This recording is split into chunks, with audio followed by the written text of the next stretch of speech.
I got divorced and moved overseas to escape a life of ungratefulness, only for my ex-wife to marry her new guy right away. My son told me he would be the best man, and then he added, "He is a good, wealthy man."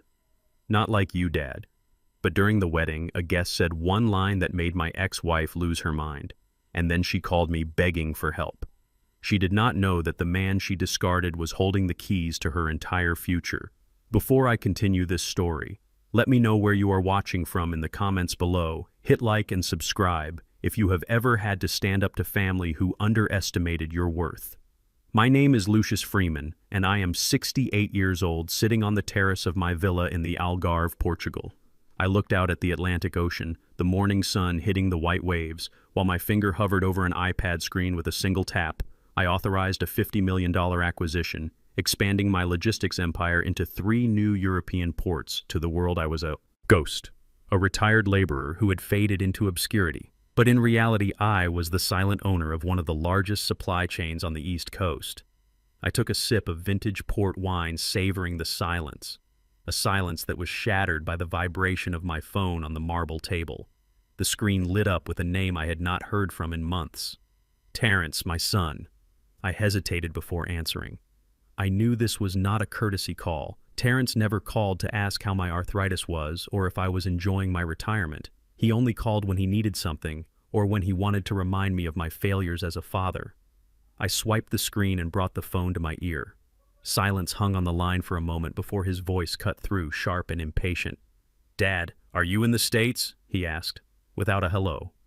"I am in Portugal, Terrence," I replied, keeping my voice calm and low.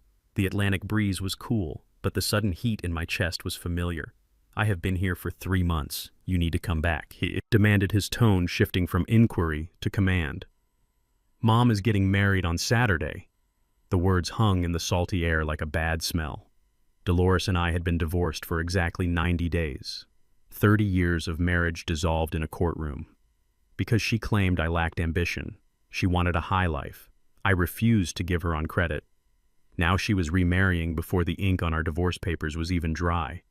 "That is fast," I said, taking another sip of wine. "I wish her the best. Send her a toaster from me." "No, Dad." "You do not understand," Terrence interrupted, his voice rising. "You need to be at the wedding." I laughed, a dry, humorless sound that startled a seagull perched on the railing. "Why on earth would I do that?" "Terrence, I am the ex-husband. I am the last person who should be there." "Because of optics, Dad," Terrence said, and I could hear the sneer in his voice. "We are trying to keep this classy. Byron is a prominent man in the community. He has business partners flying in from all over. Mom does not want people whispering that you are bitter or hiding in a hole somewhere because you could not keep her." Byron Sinclair. I knew the name. He was a flash in the pan, a man who wore suits that were too shiny and drove leased cars. He called himself a real estate developer, but in my circles we called men like him bottom feeders. "I am not bitter, Terrence. I am relieved," I said, looking at the vast ocean that separated me from their toxicity, "and I am certainly not hiding." "Then prove it. Come to the wedding show, everyone. You are fine with it. Besides, Byron wants you there," he says. "He holds no ill will. He is a generous man.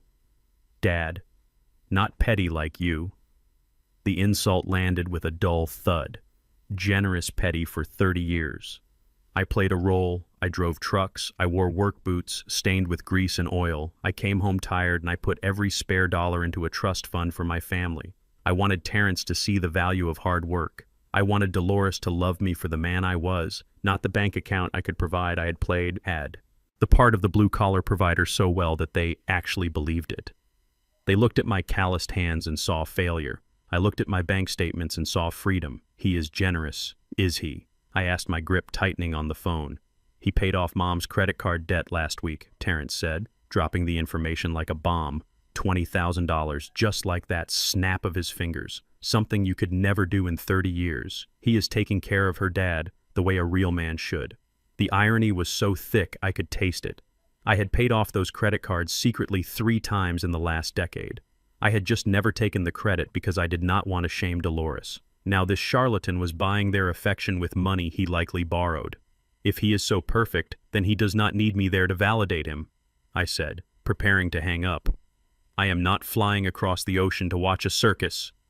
Wait, Terrence shouted, and then his voice dropped to a conspiratorial whisper. Look, Courtney, and I talked about it. We know you might feel out of place with Byron's crowd. These are high net worth individuals, dad, investors, bankers, people who matter, so to make it easier for you, Courtney arranged for you to sit at a specific table.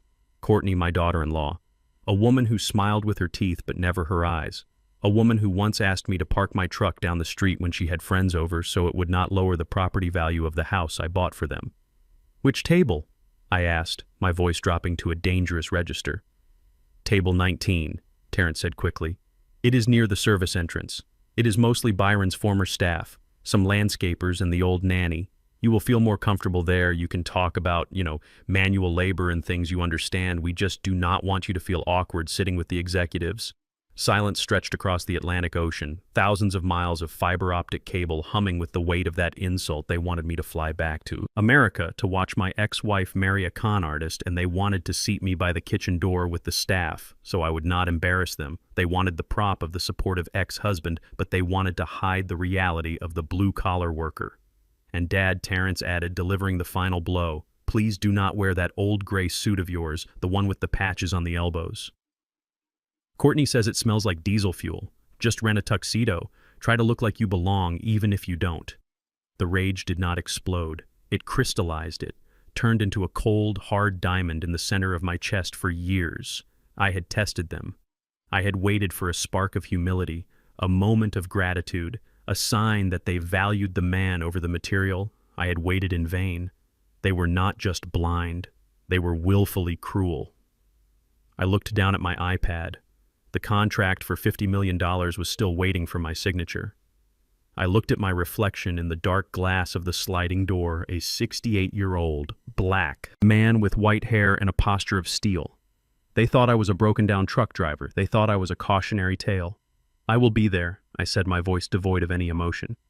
Really, Terrence sounded surprised, as if he expected a fight. Yes, I said. Tell Courtney. I appreciate her thoughtfulness regarding the seating arrangements. I would not want to make the executives uncomfortable with my presence. Good choice, Dad, Terrence said, dismissing me finally, doing something right for a change. See you Saturday. The line went dead. I placed the phone gently on the table next to the unfinished bottle of wine. I did not sign the contract, not yet. Instead, I picked up the phone again and dialed a number that Terrence and Dolores did not know existed. The number of my personal assistant in New York. Ms. Davis, I said when she answered on the first ring. Mr. Freeman, how is Portugal? She asked efficiently. Beautiful, I said, but I need to leave. Prepare the Gulf Stream. I am flying home tonight, but Ms. Davis, this is important. Have the pilot land at the private airfield in Teterboro, not JFK, and arrange for a taxi to pick me up. Not the limousine, a regular yellow taxi with a dent in the bumper if possible. A taxi, sir? She asked, a hint of confusion in her professional demeanor. Yes, I said, standing up and walking to the edge of the balcony, staring west toward the horizon, toward America, toward the family that had just signed their own sentence. I have one last role to play. They want the truck driver, they want the failure, so I am going to give them the best performance of my life. I hung up the phone and looked at my clothes. Linen trousers, a silk shirt, handmade loafers. I would have to change. I went to the back of my closet where I kept a small box of old things. I pulled out a faded watch with a scratched face and a suit I had bought at a thrift store 15 years ago. The very suit Courtney hated. I ran my thumb over the fabric, feeling the rough texture they wanted to sit me with, the help they wanted to hide me in the corner. They wanted to use me as a prop to elevate their own fragile egos. I smiled, but there was no warmth in it. Saturday was not going to be a wedding. It was going to be a funeral for their illusions, and I was going to be the one holding the shovel. I walked back to the table, signed the $50 million contract with a flourish of my finger, and closed the iPad. The truck driver was coming home, and he was bringing a storm with him. The yellow taxi came to a screeching halt in front of Le Jardin, the most pretentious French restaurant in the city. I paid the driver in cash and stepped onto the sidewalk, ignoring the disdainful look of the valet, who was busy parking a line of leased Mercedes and BMWs. I smoothed the lapels of my suit, It was a charcoal gray wool suit cut in Milan 20 years ago, timeless and elegant to those who knew quality. But to the untrained eye of the nouveau riche, it was simply old and out of style. Exactly the impression I wanted to make. Walked toward the heavy oak doors, my heart beating a slow, steady rhythm of anticipation. I was not here to celebrate. I was here to witness a farce. As I reached the entrance, a manicured hand shot out, blocking my path. It was Courtney, my daughter-in-law. She stood there in a cocktail dress that cost more than my supposed monthly pension. Her blonde hair pulled back in a severe bun that pulled at the skin around her eyes. She looked me up and down, her nose wrinkling slightly as if she had just caught a whiff of rotting garbage. "Dad," she hissed, her voice low and sharp. "What are you wearing? I told Terrence to tell you to rent a tuxedo. This is a VIP event, not a union meeting." I looked down at my suit, allowing my shoulders to slump slightly, playing the part of the chastised old man. "It is my best suit, Courtney," I said softly. "I wore it to church when your mother-in-law and I renewed our vows 10 years ago." She rolled her eyes. A gesture so disrespectful it made my fingers itch to sign a disinheritance document right then and there. "It smells like mothballs and failure," she whispered, leaning in close so the hostess would not hear. "Listen to me. Lucius, do not embarrass us tonight. These are important people. Byron has invited. Investors do not speak unless spoken to. And for God's sake, keep your voice down. Your booming bass carries and it scares the clientele. Just sit there, eat your soup, and try to look invisible." I nodded, keeping my eyes on the floor, swallowing the retort that burned in my throat. I wanted to tell her that this suit was tailored by the same man who dressed the Italian Prime Minister. I wanted to tell her that my booming bass had commanded boardrooms in Tokyo and London, but I remained silent. Silence was my weapon tonight. Courtney turned on her heel and marched into the dining room, and I followed like an obedient dog. The private dining room was dripping with crystal chandeliers and gold leaf accents.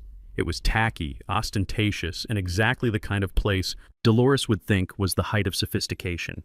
My ex-wife sat at the head of the table next to an empty chair. She was wearing a dress that was too tight and too sparkly for a woman of 65. She looked like a disco ball that had fallen on hard times when she saw me. Her eyes narrowed. "You came," she said, her voice flat. "Terrence insisted," I replied, taking the seat. Courtney pointed to. It was at the far end of the table, right next to the swinging kitchen door, just as promised. And then the double doors burst open and the man of the hour arrived. Byron Sinclair. He was a large man, filling the doorway with his presence and his cologne, which smelled like musk and desperation. He wore a white suit with gold buttons, a fashion choice that went out of style in the 80s. His fingers were adorned with thick gold rings, and a heavy chain hung around his neck, resting on a chest exposed by an unbuttoned shirt. He strode into the room, arms wide, acting as if he owned the place. Though I knew, for a fact, he was renting the suit, the car, and probably his personality. "Byron, darling," Dolores cooed, standing up to kiss his cheek. Byron ignored her for a moment, his eyes scanning the room until they landed on me. He grinned a wide, predatory smile that showed too many teeth and walked straight toward me. "So, this is the famous Lucius," he boomed, his voice shaking the crystal glasses on the table. He grabbed my hand and squeezed it hard, trying to crush my knuckles in a childish display of dominance. I let my hand go limp, giving him the satisfaction of thinking I was weak. "Nice to meet you, Byron," I said quietly. He dropped my hand and then, in a move that made the blood freeze in my veins, he wiped his palm on his napkin, staring me dead in the eye while he did it. "Pleasure is all mine, old-timer," he said, laughing loudly, a sound that grated on my nerves. "Thank you for letting Dolores go. You know what they say.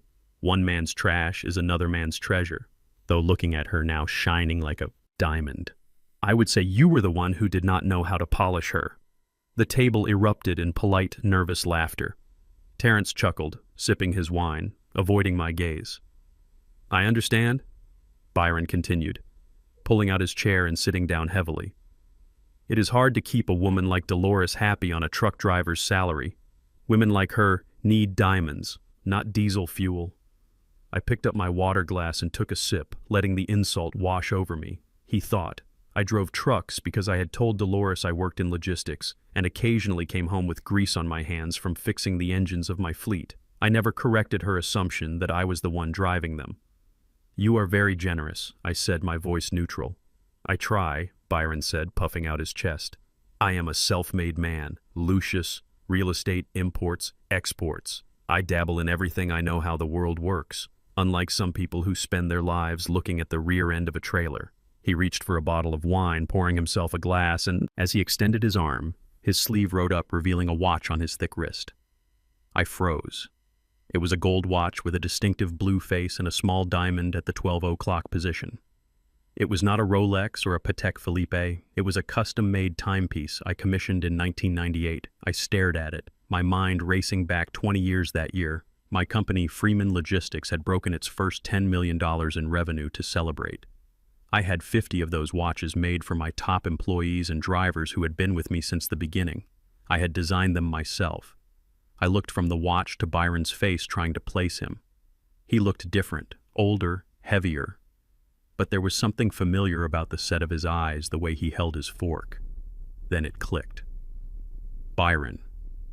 Sinclair was not a real estate mogul. He was B.B. Sinclair, a junior dispatcher.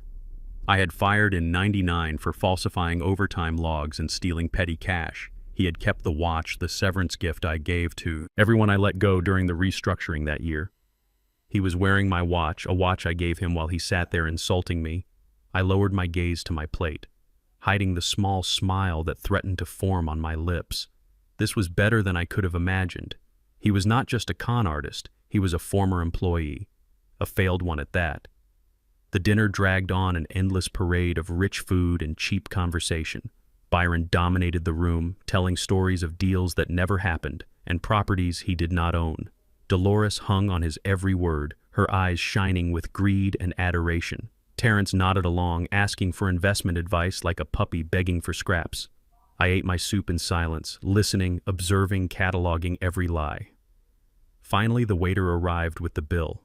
It came in a black leather folder, and he placed it discreetly in the center of the table.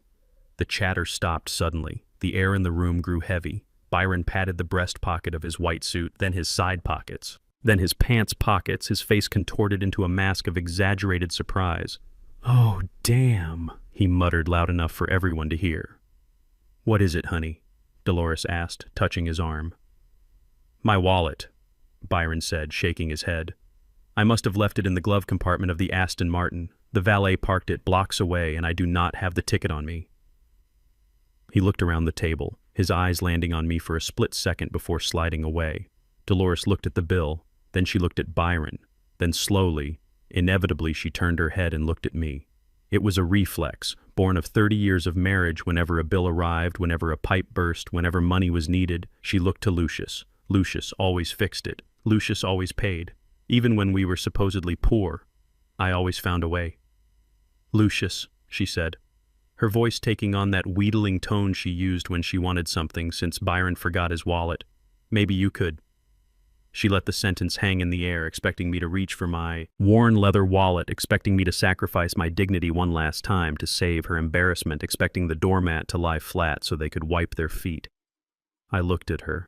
I looked at the woman I had loved for 3 decades, the woman who had left me, the moment she thought she found a bigger wallet. I looked at Byron, the thief wearing my watch. I looked at Terrence, who was studying the tablecloth. I picked up my water glass and took a slow, deliberate sip. The ice cubes clinked softly against the crystal, the sound echoing in the silent room. I placed the glass back down and folded my hands in my lap. I did not say a word. I did not move to reach for my pocket. I just sat there, a statue of indifference. The silence stretched thin and tight like a rubber band about to snap. "Dad." Terrence hissed, his face flushing red. "Come on, do not be like this. I am a guest." "Terrence," I said, my voice calm and steady, and as Courtney kindly pointed out, "I am on a fixed income. I barely have enough for the taxi home." Courtney let out a sound of pure frustration, a mix of a growl and a sigh. She glared at me, her eyes burning with hatred. "Fine," she snapped, slamming her hand down on the table. "I will get it." She snatched the leather folder, opening it and grimacing at the total. She dug into her purse, pulling out a credit card and throwing it onto the table with a force that made the silverware jump. "I cannot believe you," she muttered, looking at me with pure venom. You are unbelievable. You come here, eat their food, drink their wine, and you cannot even help out when there is a simple mistake. You are pathetic. Lucius, truly pathetic. I watched as the waiter took the card and walked away. Byron let out a sigh of relief, quickly recovering his composure. "Sorry about that, folks," he said, pouring himself more wine. "Embarrassing, really, but do not worry, Courtney. I will pay you back double tomorrow, first thing in the morning when the bank opens." "Of course, Byron," Courtney said, her voice changing instantly from hateful to syrupy. "Sweet, I know you will. I am happy to help family. Family." I thought, looking at the ring of faces around the table. They were not family. They were a pack of hyenas fighting over a carcass. But they did not realize the carcass was still alive, and it had teeth. I stood up, smoothing the front of my vintage suit. "Thank you for the meal," I said quietly. It was illuminating. "Where are you going?" Dolores asked, suspicious. "I have a long shift tomorrow," I lied. "I need to rest my old bones." Byron laughed, waving a hand dismissively. "Go on, then, truck driver, get your rest. Do not want you falling asleep at the wheel and killing someone." I walked toward the door, feeling their eyes on my back. I could hear them whispering as I left, giggling at my expense. As I pushed through the swinging doors, I glanced back one last time. Byron was raising his glass in a toast, the watch on his wrist catching the light. I stepped out into the cool night air, the humiliation rolling off me like water off a duck's back. They thought they had won. They thought they had shamed me, but all they had done was sign their own warrants. I pulled my phone from my pocket and dialed my assistant again. "Ms. Davis," I said as I walked toward the waiting taxi. "Yes, Mr. Freeman. Get me the personnel files from 1998, specifically anyone terminated for theft. I need the full file on a B. Sinclair and Ms. Davis." "Yes, sir. Find out who holds the mortgage on the venue for the wedding tomorrow and buy it. Buy the debt, buy the note, buy the whole building if you have to. I want to be the one holding the keys when the doors open tomorrow morning." "Consider it done, sir." I climbed into the taxi and gave the driver the address of my hotel. "You look like you had a rough night, buddy," the driver said, looking at me in the rearview mirror. "On the contrary," I said, leaning back and closing my eyes, imagining the look on Byron's face when he realized who actually paid his salary all those years ago. "It was the best night I have had in years. The appetizer is finished tomorrow. We serve the main course." The morning sun beat down on the rented mansion, casting long shadows across the manicured lawn where rows of white chairs were being set up for the ceremony. I stood in the hallway outside the groomsman's suite, clutching a thick manila envelope in my hand. Inside that envelope was a bank book, a certified check, and a letter. It was a sum of $500,000. To a man of my actual means, $500,000 was a rounding error on a quarterly report. But to the man my son thought I was, it represented a lifetime of sacrifice. It was the money I had ostensibly saved by driving double shifts, by eating cold sandwiches in truck stop parking lots, by wearing the same boots until the soles wore through. I had prepared this gift, not as a billionaire, but as a father. I wanted to give Terrence a seed, a clean start capital to launch the business he always talked about but never started. I took a deep breath, smoothing the lapel of my vintage suit. I knew the odds were against me. I knew Terrence had been poisoned by Dolores' ambition, and Byron is fool gold. But a father, as hope is a stubborn thing, it persists even when all evidence suggests it should die. I knocked on the heavy oak door and pushed it open. The room smelled of hairspray and expensive scotch. Byron sat in a leather armchair holding a glass of amber liquid, looking like a man who had already won the lottery. Terrence was standing behind him, fussing with Byron. Bow tie, acting more like a valet than a stepson or a groom. "Dad," Terrence said, seeing me in the mirror, his hands freezing on Byron's tie. "You are here early. I came to see you, son," I said, stepping into the room and closing the door behind me. I ignored Byron, who merely raised his glass in a mocking salute and focused entirely on my boy. "You look good." Terrence turned around, smoothing his tuxedo jacket. "It is a custom fit, Dad." Byron S. Taylor flew in from Miami to adjust its silk lapels, Italian wool. "You would not know much about this kind of quality, but trust me, it is top tier." "I know quality, Terrence," I said softly, touching the envelope in my pocket. "I know that quality is not about the fabric, it is about the man inside the suit." Terrence sighed, rolling his eyes. "Listen, Dad, If you are here to give me some blue-collar speech about hard work and honest living, save it.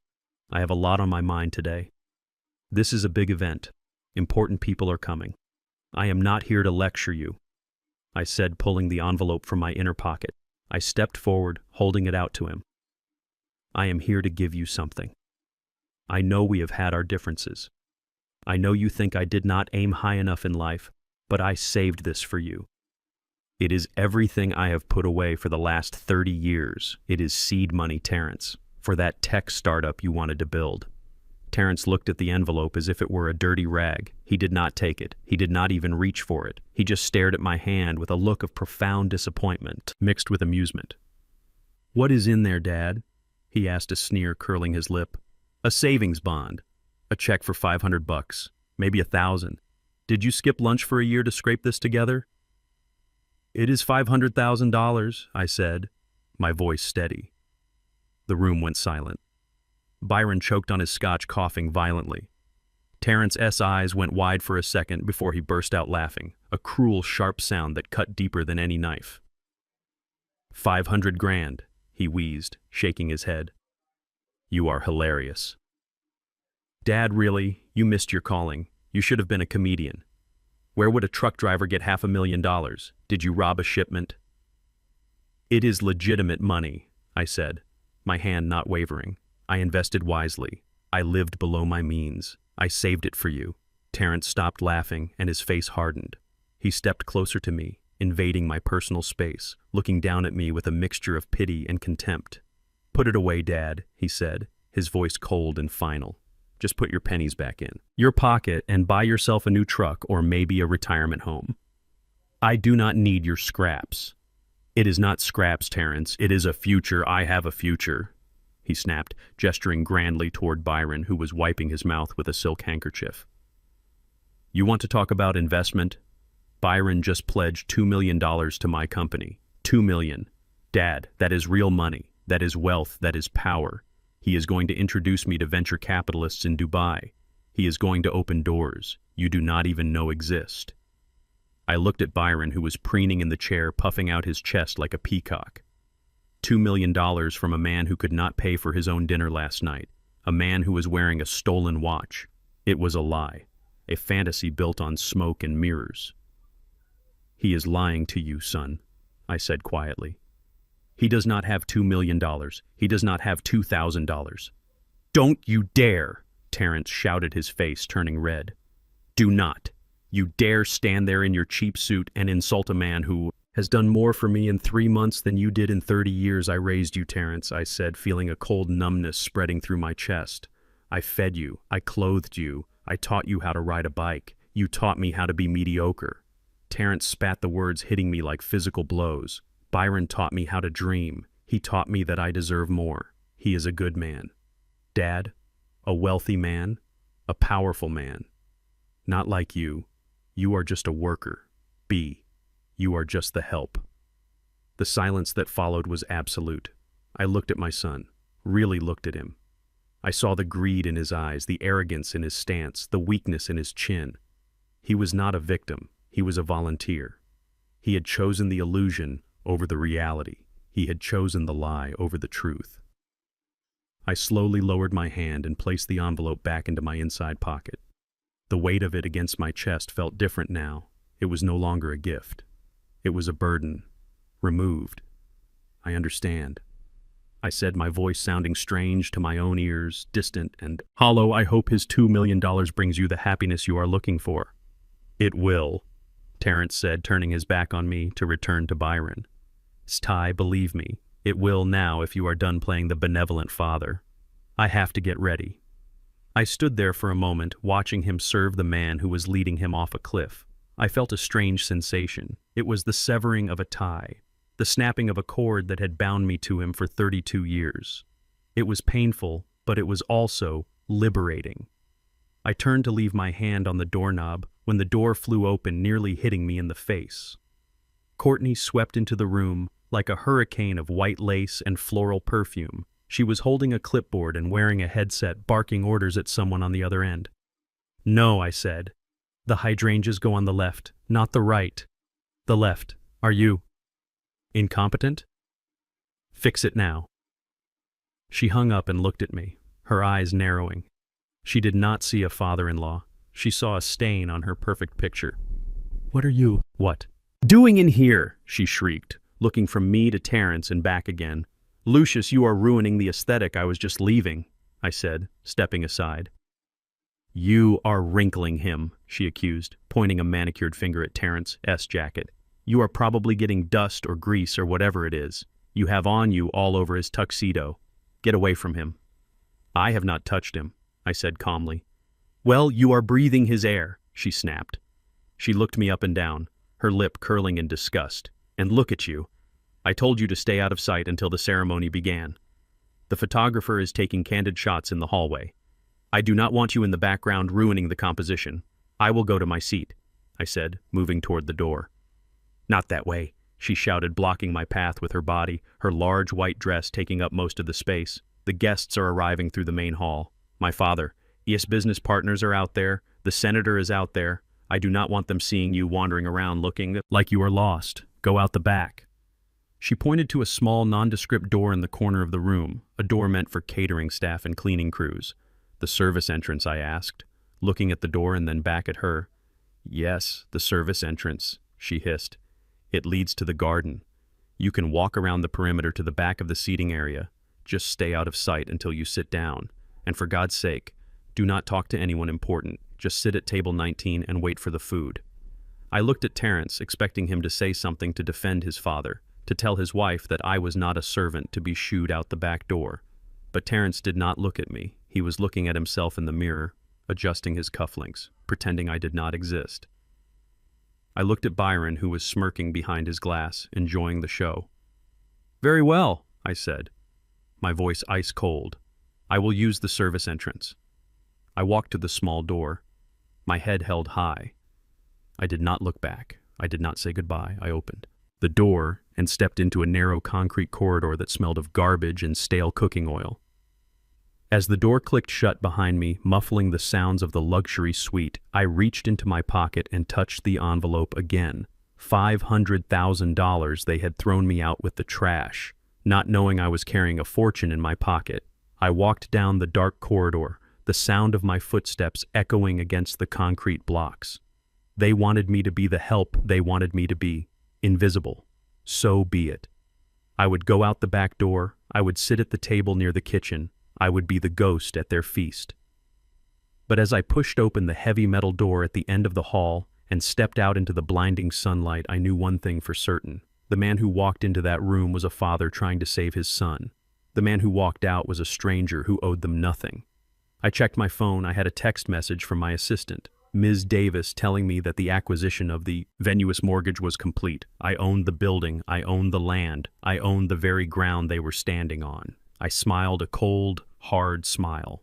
They had sent me out the service entrance, but they did not realize that I now held the keys to the entire castle. Let the wedding begin. I thought walking toward the back of the garden let them have their moment, because when the clock strikes midnight, the carriage is going to turn back into a pumpkin, and I am going to be the one smashing it. The garden ceremony was a masterclass in deception.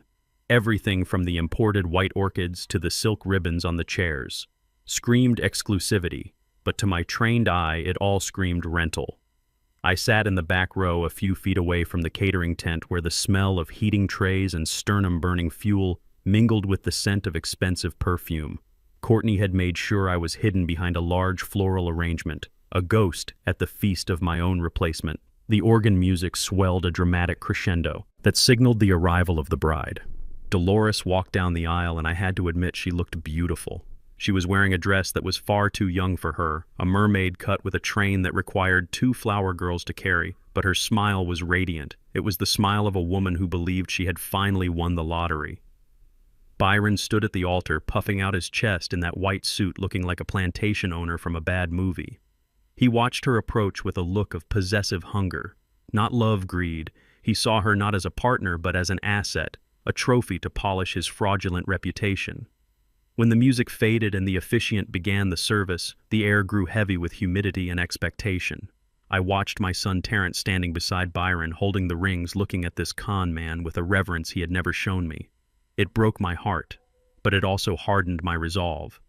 Then came the vows. Byron took a microphone, his voice booming across the lawn, ensuring that even the neighbors 3 streets over could hear his proclamation of love.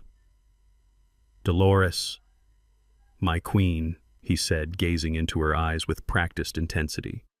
"I stand here today, not just to marry you, but to save you. I promise to give you the life you always deserved, but were denied. I promise to wipe away the stain of mediocrity that has colored your past." A ripple of murmurs went through the crowd. I felt the hairs on the back of my neck stand up. He was not just praising her, he was erasing me. "I promise." He continued, his voice dropping to a theatrical whisper to compensate for the wasted years.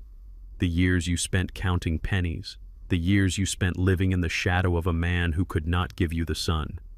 I promise to show you what a real provider looks like, what true wealth feels like, what it means to be with a man who has ambition." The insult was precise and calculated.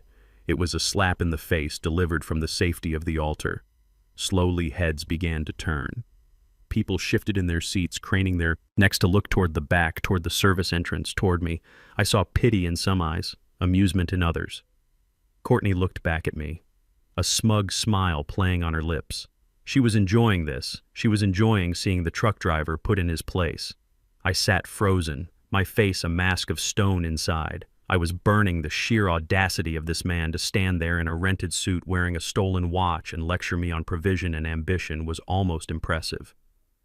In its delusion, he was building a monument to his own ego on a foundation of sand. I did not look away. I met their gazes one by one until they turned back around, uncomfortable with my stoicism. I would not give them the satisfaction of seeing me flinch. I would not storm out. I would not cause a scene.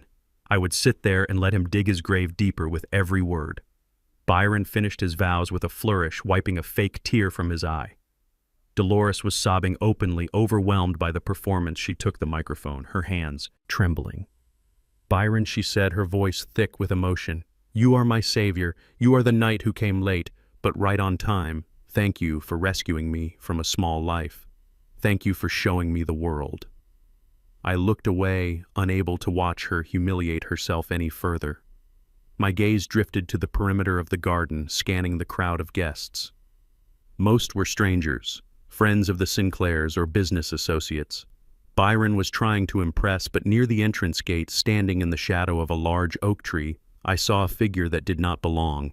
He was a large man wearing a black suit that fit him poorly, the fabric straining across his broad shoulders. He was not watching the ceremony. He was watching Byron. His arms were crossed over his chest, and he was tapping his foot with a restless, aggressive energy. I narrowed my eyes, focusing on his face. He had a scar running from his ear to his jaw, a souvenir of a life lived on the edge. I knew that face. It had been years, but you do not forget a face like that. It was a man known on the streets as Mad Dog Johnson. He was not a banker, he was not an investor, he was an enforcer, a debt collector for the kind of lenders who did not use credit scores or contracts.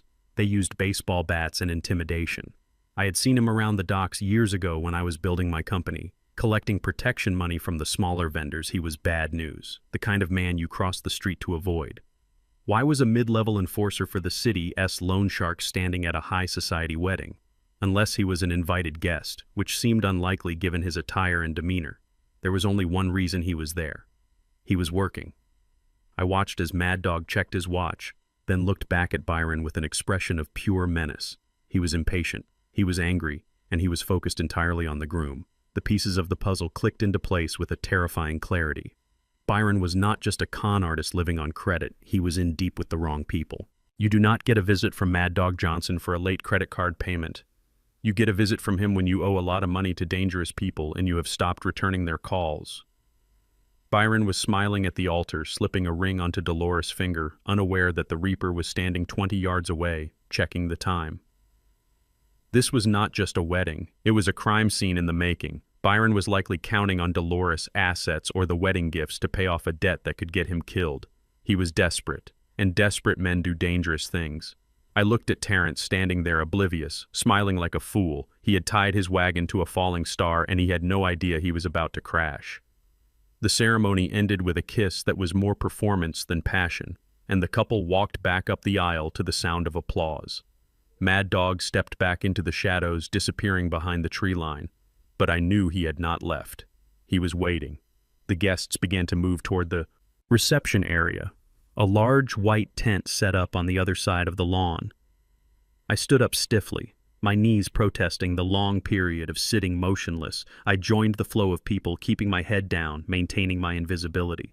The reception tent was even more over the top than the ceremony. Chandeliers hung from the canvas ceiling, and tables were laden with ice sculptures and seafood towers. It was a display of wealth so aggressive it felt like an assault.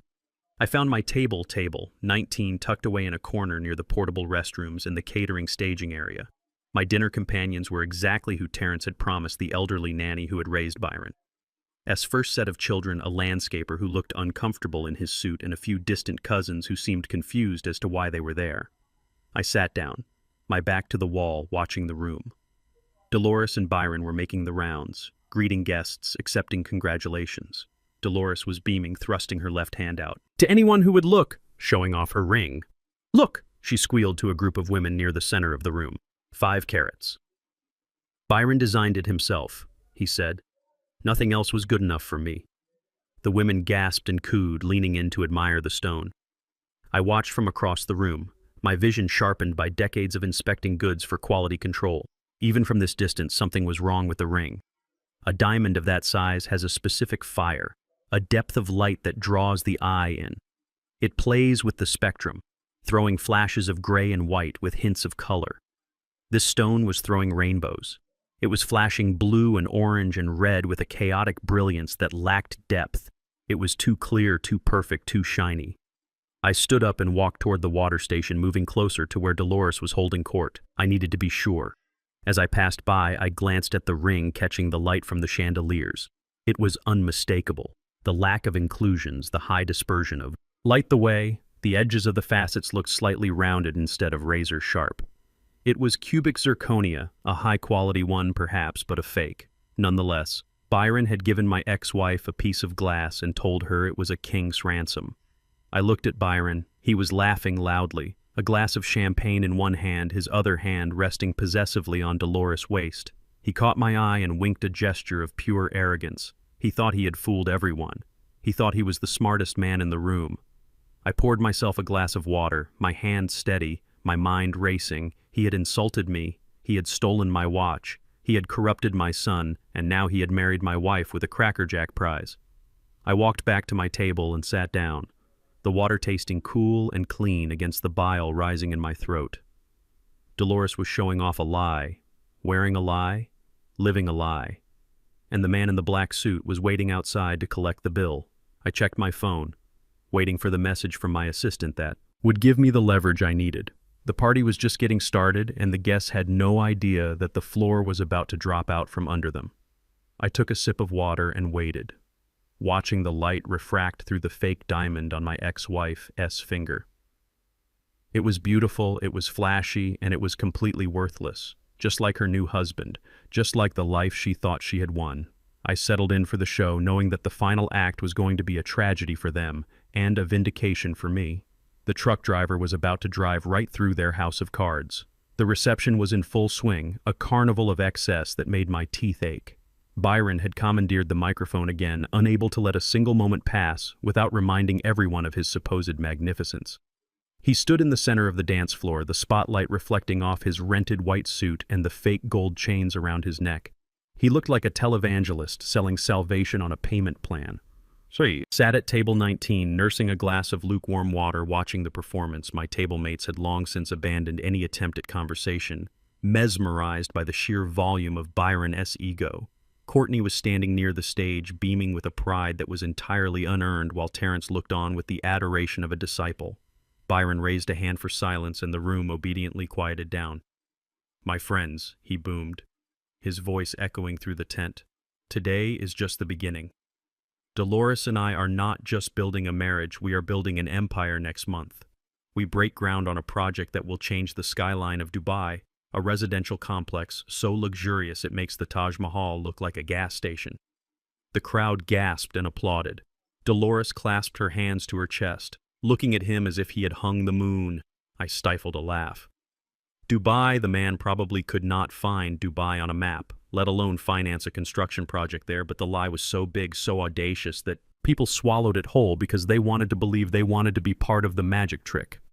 As Byron continued to drone on about marble floors and gold-plated faucets, I noticed a disturbance near the entrance of the tent. A tall, distinguished man with silver hair and a posture that commanded respect was walking in. He was not wearing a flashy suit or heavy jewelry. He wore a navy blue bespoke suit that whispered power rather than screaming it. It was Arthur Henderson. My breath caught in my throat. Arthur was the former president of the First National Bank of the city, a man of impeccable reputation and old money. He had retired 5 years ago, but his influence still ran deep in the community. He was the kind of man who did not need an invitation to be anywhere, but tonight he was here as a guest of Courtney S. father, likely a favor between old golfing buddies. Byron did not notice him. He was too busy painting a picture of his imaginary wealth. But Arthur noticed Byron. I watched as Arthur paused mid-stride, his eyes narrowing behind his wire-rimmed glasses. He tilted his head to the side, listening to Byron S.'s speech. A look of confusion slowly morphing into recognition. Byron was shouting now, getting caught up in his own fantasy. And that is why I say, you have to grab life by the horns. You have to take what is yours, just like I took the market by storm, just like I built my fortune with my own 2 hands and a dream. Arthur stepped forward, moving out of the shadows and into the periphery of the spotlight. He was not trying to cause a scene. He was simply trying to get a better look, but his presence was magnetic. People naturally parted ways for him, creating a clear path to the stage. Byron finally saw him. He faltered for a fraction of a second, his eyes darting to Arthur's face, then quickly away, but his ego was too inflated to stop. He saw an opportunity to validate himself in front of a member of the true elite. "And look who we have here," Byron announced, gesturing grandly toward Arthur. "Mr. Henderson, an honor, sir, truly an honor to have a titan of industry at my wedding. Perhaps we can discuss some joint ventures later." Byron smiled that wide, predatory smile, expecting Arthur to nod politely or wave. But Arthur did not smile. He did not wave. He walked straight up to the edge of the dance floor, his gaze fixed on Byron like a laser beam. Byron's smile wavered slightly. "Mr. Henderson," Byron said again, a hint of nervousness creeping into his voice. "So glad you could make it." Arthur stopped 10 feet away from Byron. The microphone picked up the sound of Byron's nervous breathing. But Arthur did not need a microphone. His voice was trained in boardrooms and courtrooms. It carried with a clarity that cut through the humid air like a knife. "Byron." Arthur said, his tone not one of greeting, but of interrogation. "Byron Sinclair." "Yes," Byron said, puffing out his chest. "That is me." Arthur took a step closer, squinting as if he were looking at a specimen under a microscope. "I thought I recognize that voice," Arthur said loud enough for the first 5 rows to hear. "You are the man who worked the teller line at my downtown branch back in '99. The room went deadly silent. The clinking of silverware stopped. The murmurs died down. Even the catering staff froze. Byron laughed, a nervous, high-pitched sound. No, Mr. Henderson, you must be mistaken. I am a developer. I deal in real estate." Arthur shook his head slowly, his eyes never leaving Byron's face. "I never forget a face," Arthur said, "and I certainly never forget a thief." A collective gasp went through the room. Dolores stood up, her hand flying to her mouth. Courtney looked like she had been slapped. "Excuse me," Byron said, his voice dropping, the fake bravado cracking. "I think you have had too much to drink, sir." Arthur ignored him, taking another step forward. The microphone was still in Byron's hand, broadcasting every second of his humiliation. "You were the one we caught diverting funds from the dormant accounts of deceased clients." Arthur continued, his voice steady and factual. "You targeted widows, elderly women who had no one to check their statements. You were skimming pennies at first, then dollars." "That is a lie," Byron shouted, backing away, sweat beading on his forehead. "Security. Get this man out of here. He is senile." Arthur did not flinch. He stood his ground, a pillar of truth in a temple of lies. "You went to prison," Arthur said calmly. "Federal prison for wire fraud and identity theft. 5 years, if I recall correctly. When did you get out?" Byron? Was it last year, or are you out on parole? The word parole hung in the air, a toxic cloud that suffocated the celebration. Byron looked around the room, his eyes wild, seeking an escape, seeking an ally, seeking anyone who would believe him over the most respected banker in the state. "This is outrageous," Byron sputtered, looking at Dolores. "Baby, tell him who I am." Dolores looked at Byron, then at Arthur, then back at Byron. Panic rising in her eyes, she was realizing that her golden goose might just be a cooked turkey. Arthur turned his back on Byron, dismissing him as if he were nothing more than a nuisance. His gaze swept across the room, scanning the faces of the shocked guests, until it landed on the back corner near the kitchen. It landed on me. I felt a jolt of electricity run through my spine. Arthur and I had done business together for 30 years. He had financed my first fleet of ships. He had advised me on my international expansion. He was one of the few people in this city who knew exactly who Lucius Freeman was. Our eyes locked. I gave a barely perceptible shake of my head, a silent command. "Do not blow my cover." "Not yet." Arthur understood he was a man of discretion, a man who knew how to play the long game. He paused, looking at me, sitting there in my vintage suit next to the portable toilets, and a look of profound confusion crossed his face. He did not understand why a billionaire was sitting with the help, but he respected me too much to question it. Publicly, instead of calling out my name, instead of revealing my empire. Arthur did something far more powerful. He bowed. It was not a casual nod or a wave, it was a deep formal bow from the waist. The kind of gesture a subject offers a king or a junior executive offers a chairman of the board. He held the bow for a full 3 seconds, a lifetime in social currency. Then he straightened up, nodded once with deep respect, and turned to walk away. The room exploded into chaos. Byron was screaming into the microphone, trying to regain control, trying to spin the narrative, trying to convince everyone that Arthur was a confused old man with dementia. "He is crazy," Byron yelled, his voice cracking. "He thinks I am someone else. He is confusing me with some low-level criminal. Look at me. Do I look like a bank teller?" But nobody was looking at Byron anymore. Every eye in the room had followed Arthur's bow. Every head had turned to see who the recipient of such a profound gesture of respect was. They were looking at me. Courtney was staring at me, her mouth agape, her eyes wide with shock and confusion. She looked from Arthur's retreating back to me, trying to connect the dots, trying to understand why the most powerful banker in the city would bow to her father-in-law. The truck driver, Terrence, looked like he was having a stroke. He was pale, sweating, shaking his head as if trying to clear a hallucination. I sat there calm and impassive, sipping my water. I did not acknowledge the bow. I did not smile. I just let the mystery hang in the air, heavy and suffocating. Dolores was looking at me too. A flicker of something dangerous in her eyes. Suspicion, calculation, fear. She knew me. She knew I had secrets, but she had always assumed those secrets were shameful. She had never considered that my secrets might be powerful. Byron saw the shift in attention. He saw that he was losing the room. He saw that the spotlight had moved. "Who are you looking at?" he demanded, following their gaze until he saw me sitting in the shadows. He snarled, pointing a shaking finger at me. "You put him up to this, didn't you? You hired that old fool to come here and slander me.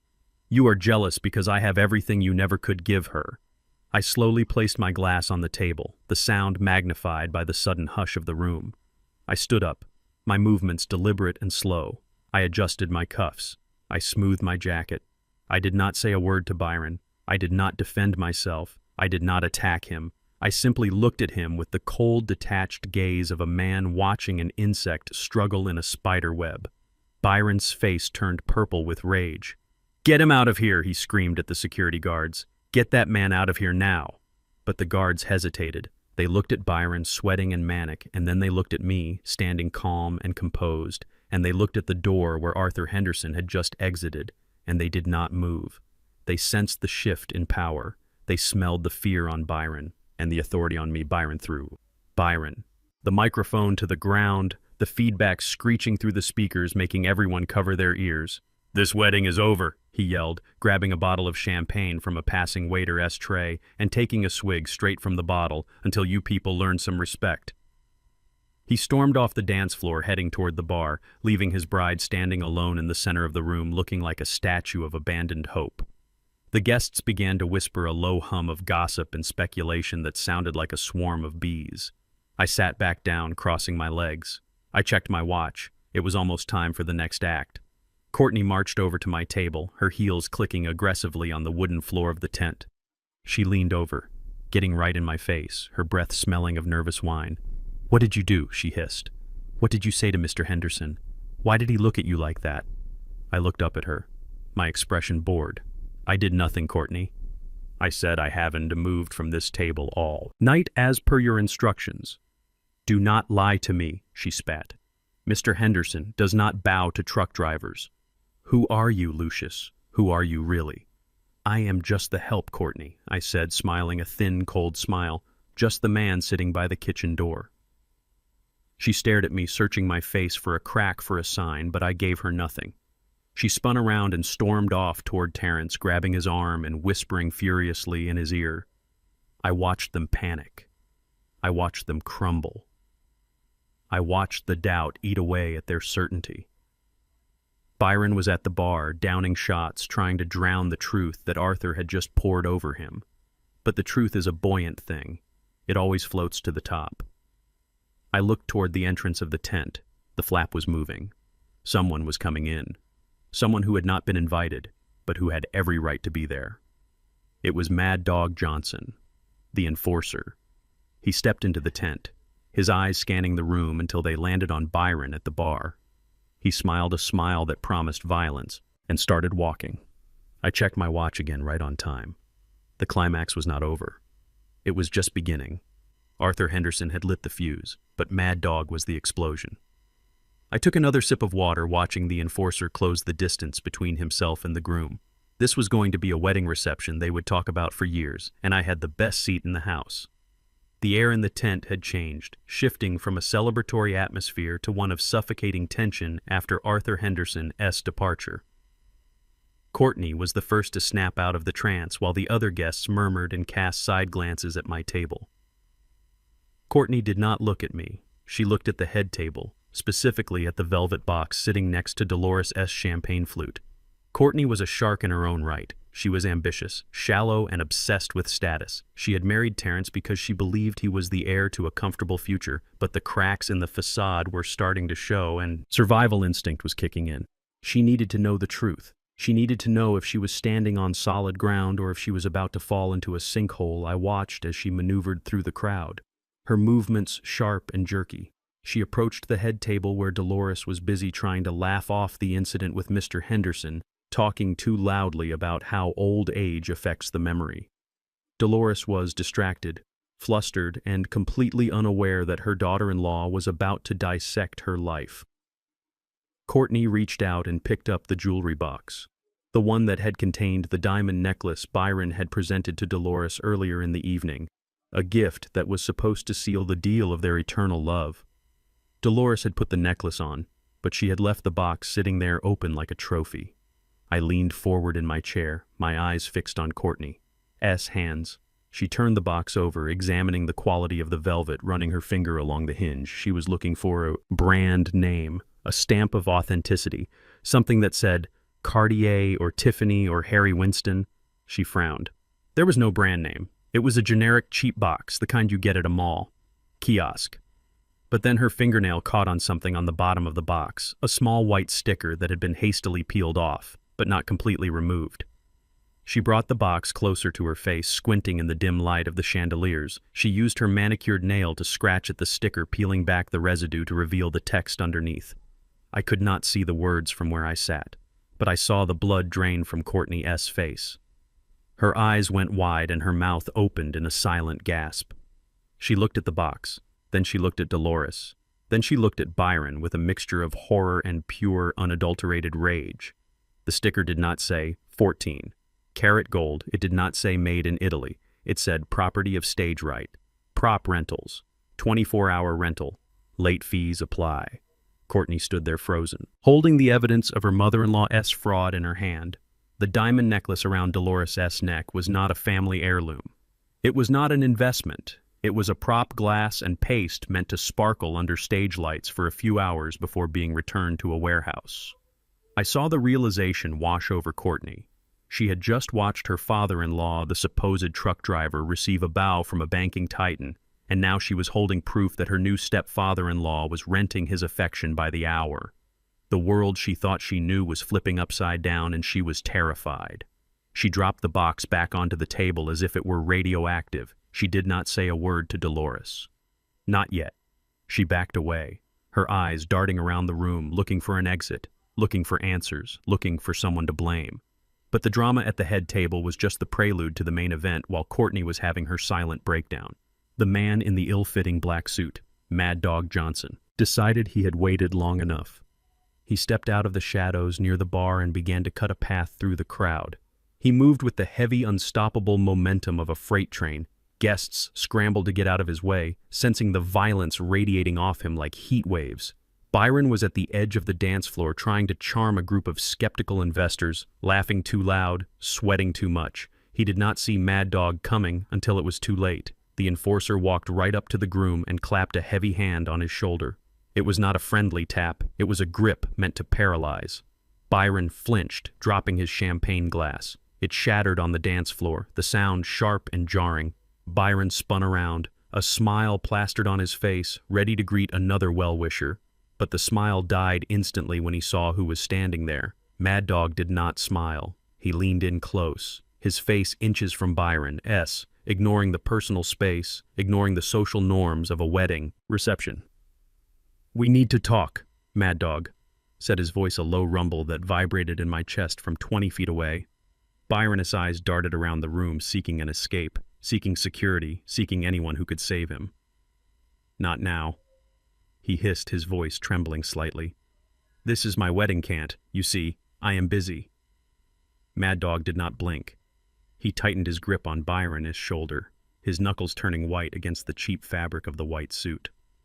"I do not care if it is your coronation," Mad Dog said, loud enough for the people nearby to hear. "You have been dodging my calls. Byron, you have been dodging the boss that ends tonight right now." Byron looked like he was going to vomit. He looked at Dolores, who was still oblivious at the head table. Then he looked at the guests, who were starting to stare again. Okay. Byron stammered, forcing a laugh that sounded like a choke. "Just hold on, let's step outside, get some fresh air, old friend."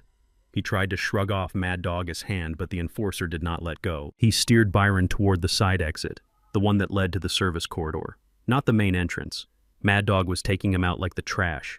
I stood up immediately, my water glass left abandoned on the table. This was it. This was the moment I had been waiting for. The moment the facade would crumble completely. I moved quickly, keeping to the shadows, blending in with the catering staff clearing tables. I followed them to the side door, slipping through just before it swung shut.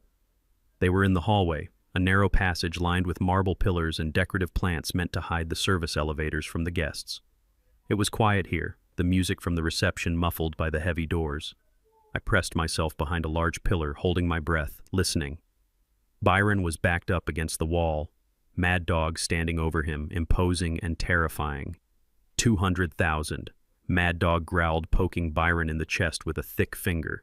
"That is the number, Byron, 200,000 plus interest. You said you would have it last week. I have it, Byron pleaded, his hands raised in surrender. "I just need a few more days. The wedding. Look at this wedding. It cost a fortune."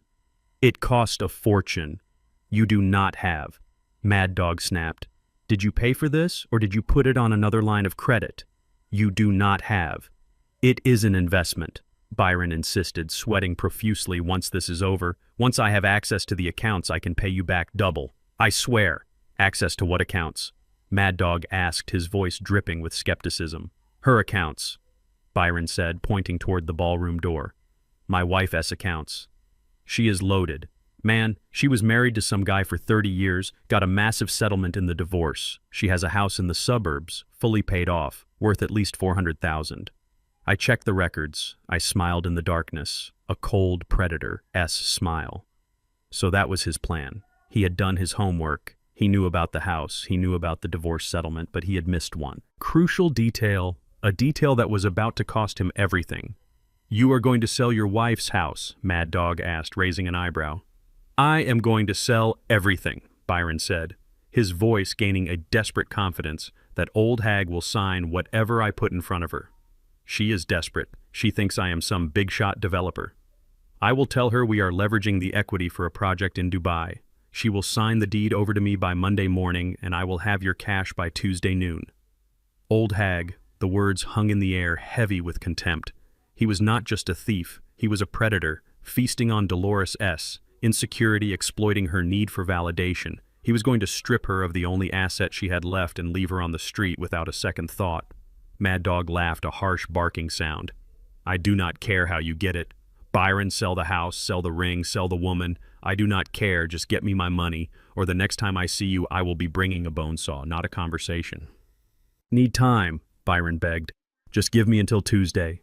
"You have until midnight," Mad Dog said, stepping back and adjusting his jacket. "Midnight tonight, or the boss comes down here himself and he won't be as polite as me." Mad Dog turned and walked down the hallway, heading for the exit. Byron sagged against the wall, wiping his face with a shaking hand. Muttering curses under his breath, he looked like a man who had just looked into the abyss and saw it staring back. I waited until Byron composed himself, until he put his mask back on and re-entered the ballroom. Then I stepped out from behind the pillar. I knew something Byron did not know. I knew who really owned that house. When Dolores and I divorced, I had been generous. I allowed her to stay in the family home, the house we had raised Terrence in, but I did not give her the deed.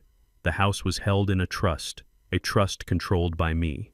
She had the right to live there for the rest of her life, as long as she did not remarry. The moment she said "I do" to Byron Sinclair, she violated the terms of the trust. The house was not hers to sell. It was not hers to leverage. It was not even hers to live in anymore. Legally, she was trespassing. Byron was planning to pay his gambling debts by selling a property that belonged to me. I walked back toward the ballroom, a sense of grim satisfaction settling in my gut. The trap was sprung, the jaws were closing, and they did not even feel the metal teeth. Yet Byron was going back in there to play the role of the loving husband, while plotting to sell his wife out to save his own skin. He was going to smile at her, kiss her, and then try to convince her to sign away her home. I checked my watch. 10 minutes until the police arrived, 10 minutes until the final curtain. I walked back into the reception. The music was loud, the people were dancing, and Courtney was sitting at the table staring at the jewelry box like it was a skull. I walked past her, ignoring her gaze, and took my seat at table 19. The waiter came by to refill my water glass. "Can I get you anything else, sir?" he asked, looking at me with a newfound respect, likely having seen the bull from Arthur Henderson. "Yes," I said, watching Byron grab Dolores' hand and lead her to the dance floor. "Bring me the check for the entire wedding." The waiter blinked, confused. "Sir," the groom said he was paying. "The groom is broke," I said calmly. "Bring me the bill. I want to see exactly how much his freedom costs." The waiter nodded nervously and hurried away. I sat back and crossed my legs, watching the happy couple sway to the music.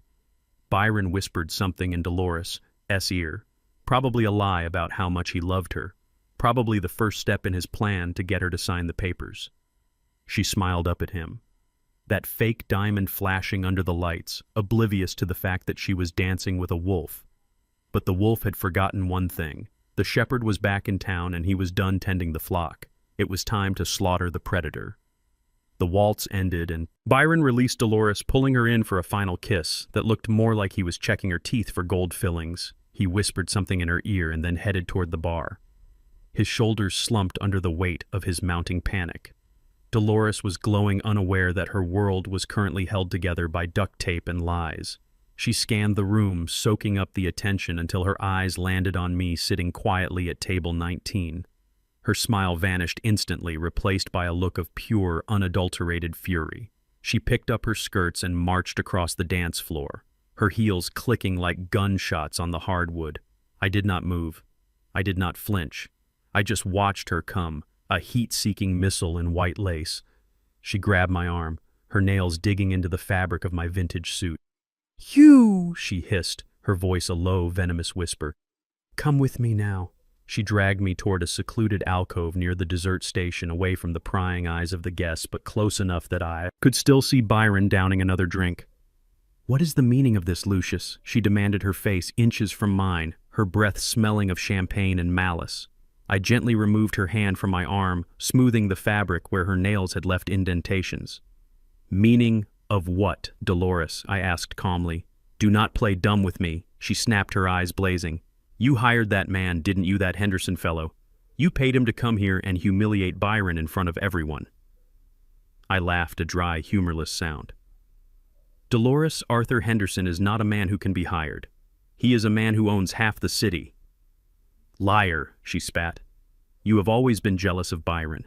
You are jealous because he is everything you are not. He is successful, he is wealthy, he is powerful, and you are just a truck driver who got lucky enough to marry me for 30 years. The revisionist history was breathtaking. For 30 years, I had been the rock, the provider, the steady hand, while she had been the kite, always pulling against the string, always wanting to fly higher into storms she was not equipped to weather. "I am not jealous, Dolores," I said quietly. "I am entertained." "Entertained," she shrieked, her voice rising, causing a few nearby guests to turn their heads. "You think this is funny? You think ruining my happiness is a joke? I have waited my whole life for a man like Byron, a man who can give me the things I deserve." "And what do you deserve?" "Dolores," I asked, truly curious. "I deserve the world," she said, throwing her arms wide, the fake diamond on her finger catching the light. "I deserve luxury. I deserve travel. I deserve to be treated like a queen, not like the wife of a blue-collar worker who comes home smelling of grease. I wasted my youth on you, Lucius," she continued, her voice trembling with self-pity. "I spent the best years of my life clipping coupons and waiting for sales while you were out there driving those damn trucks, never aspiring to anything more, never trying to better yourself for me." I listened to her rewrite our life together, erasing the nights I stayed up late helping Terrence with his homework, erasing the vacations I paid for by working double shifts, erasing the home I bought and maintained with my own 2 hands. "Byron is my reward," she declared, her eyes shining with tears of entitlement. "He is the universe paying me back for settling for you. He is going to take me to Dubai. He is going to buy me a villa in Italy. He is going to give me the life you never could." I looked at her, really looked at her. I saw the fear behind the bravado, the desperation behind the greed. She knew deep down that Byron was too good to be true, but she wanted the lie so badly she was willing to kill the truth to keep it. "You really believe that, Dawn, to you?" I asked softly. "I know it," she said, lifting her chin defiantly. "Byron has millions. He showed me his bank statements on his phone." "Screenshots, Dolores," I said, shaking my head. "Anyone can fake a screenshot." "You are just bitter," she sneered. "You cannot stand that I upgraded you, cannot stand that I found someone better." I sighed, reaching into the inside pocket of my jacket. "I am not bitter, Dolores," I said, pulling out my phone, "and I am certainly not jealous. In fact, I feel sorry for you. Sorry for me," she laughed, a harsh grating sound. "Save your pity for yourself, Lucius. You are going to need it when you are alone in your little apartment, eating canned soup, while I am dining in Paris." I unlocked my phone and opened my banking app. Not the local credit union app she was used to seeing, but the secure app for my offshore accounts, the one that required a fingerprint and a facial scan to open. I tapped the screen, bringing up the current balance of my liquid assets, not the properties, not the stocks, just the cash, sitting in the account. Waiting for my next move, I turned the phone around and held it in front of her face. "Look," I said simply. Dolores squinted, focusing on the screen. She saw the bank logo, a prestigious Swiss institution. She saw my name, Lucius Freeman, clearly, displayed at the top, and then she saw the number. Her eyes widened, her mouth opened slightly. She blinked, trying to process the digits, trying to count the commas. There were a lot of commas. "That is impossible," she whispered, reaching out to touch the screen as if to test if it was real. "It is very real." "Dolores," I said, pulling the phone back before she could smudge the glass. $25 million, she breathed, the number slipping out of her mouth like a prayer. "And that is just the checking account," I said, slipping the phone back into my pocket. "The portfolio is worth considerably more." She stared at me, her mind reeling, struggling to reconcile the man she thought she knew with the number she had just seen. But how she stammered. "You drove a truck." "I own the fleet, Dolores," I said, my voice hard. "I own the logistics company. I own the warehouses. I own the ships. I built it from the ground up while you were busy complaining about the size of our television." "You lied to me," she accused her, shock turning into anger. "You hid money from me. I protected it from you." I corrected. "I knew if you knew the extent of my wealth, you would spend it on things that do not matter. You would become exactly what you are now, a woman who measures her worth by the price tag on her dress." "You tricked me," she shouted, grabbing my lapels again. That is my money too. We were married for 30 years. Half of that is mine. Not anymore, I said, removing her hands firmly. The divorce is final. Dolores, you signed the settlement. You took the house and the alimony and you walked away. You wanted a quick divorce so you could marry Byron, remember? Her face crumbled, the realization hitting her like a physical blow. She had walked away from a fortune to marry a fraud. She had traded a diamond mine for a piece of glass. I did not know. She wavered, tears spilling down her cheeks. I did not know. Ignorance is expensive. Dolores, I said, adjusting my jacket. But Byron, she said, clutching at straws. Byron has money too. He is a developer. Byron is a thief, I said bluntly. He owes $200,000 to a loan shark who is currently standing outside waiting to break his legs. He rented this suit. He rented that necklace, and he rented you. No, she whispered, shaking her head. No, that cannot be true. Ask him, I said, gesturing toward the bar where Byron was now arguing with the bartender. Ask him why Arthur Henderson called him a thief. Ask him why he needs to sell your house by Monday. My house, she gasped, he said. We were leveraging it for an investment. He is leveraging it to save his life, I said. And the funny thing is, Dolores, it is not even your house to sell. What do you mean? She asked, her eyes wide with terror. Check the deed, I said, turning to walk away. Check the trust. The house belongs to me. You are just a tenant, and tenants who violate the lease get evicted. I left her standing there in the alcove, her mouth open, her world collapsing around her. She looked at Byron, then she looked at me, then she looked at her. That fake diamond ring. The realization was dawning on her. She was not a queen, she was a mark, and the man she had discarded, the truck driver she had mocked, was the king she had been looking for all along. I walked back to my table, sitting down next to the portable toilets, feeling lighter than I had in years. The truth was out. The bomb had been dropped, and now all I had to do was watch the fallout. Dolores stood in the alcove for a long moment, swaying slightly. Then she straightened her spine, wiped her face, and turned toward the bar. She was walking toward Byron. But there was no love in her eyes anymore, only a cold, desperate fury. The predator was about to become the prey, and I had a front row seat. Byron intercepted Dolores halfway between the alcove and the bar. He grabbed her arm, his fingers digging into her flesh with a desperation that bordered on violence. He saw her face pale and stricken. He saw the way she was looking at him like he was a stranger, like he was a monster, and his survival instinct kicked into overdrive. He did not know what I had shown her on my phone. He did not know about the $25 million. He only knew that his wife looked terrified, and he assumed she had found out about his debts. He assumed she knew he was a fraud. He assumed the game was up. Panic is a powerful drug. It makes men do irrational things. It makes them burn down the house to kill a spider. Byron looked over Dolores' shoulder and saw me sitting calmly at my table watching him.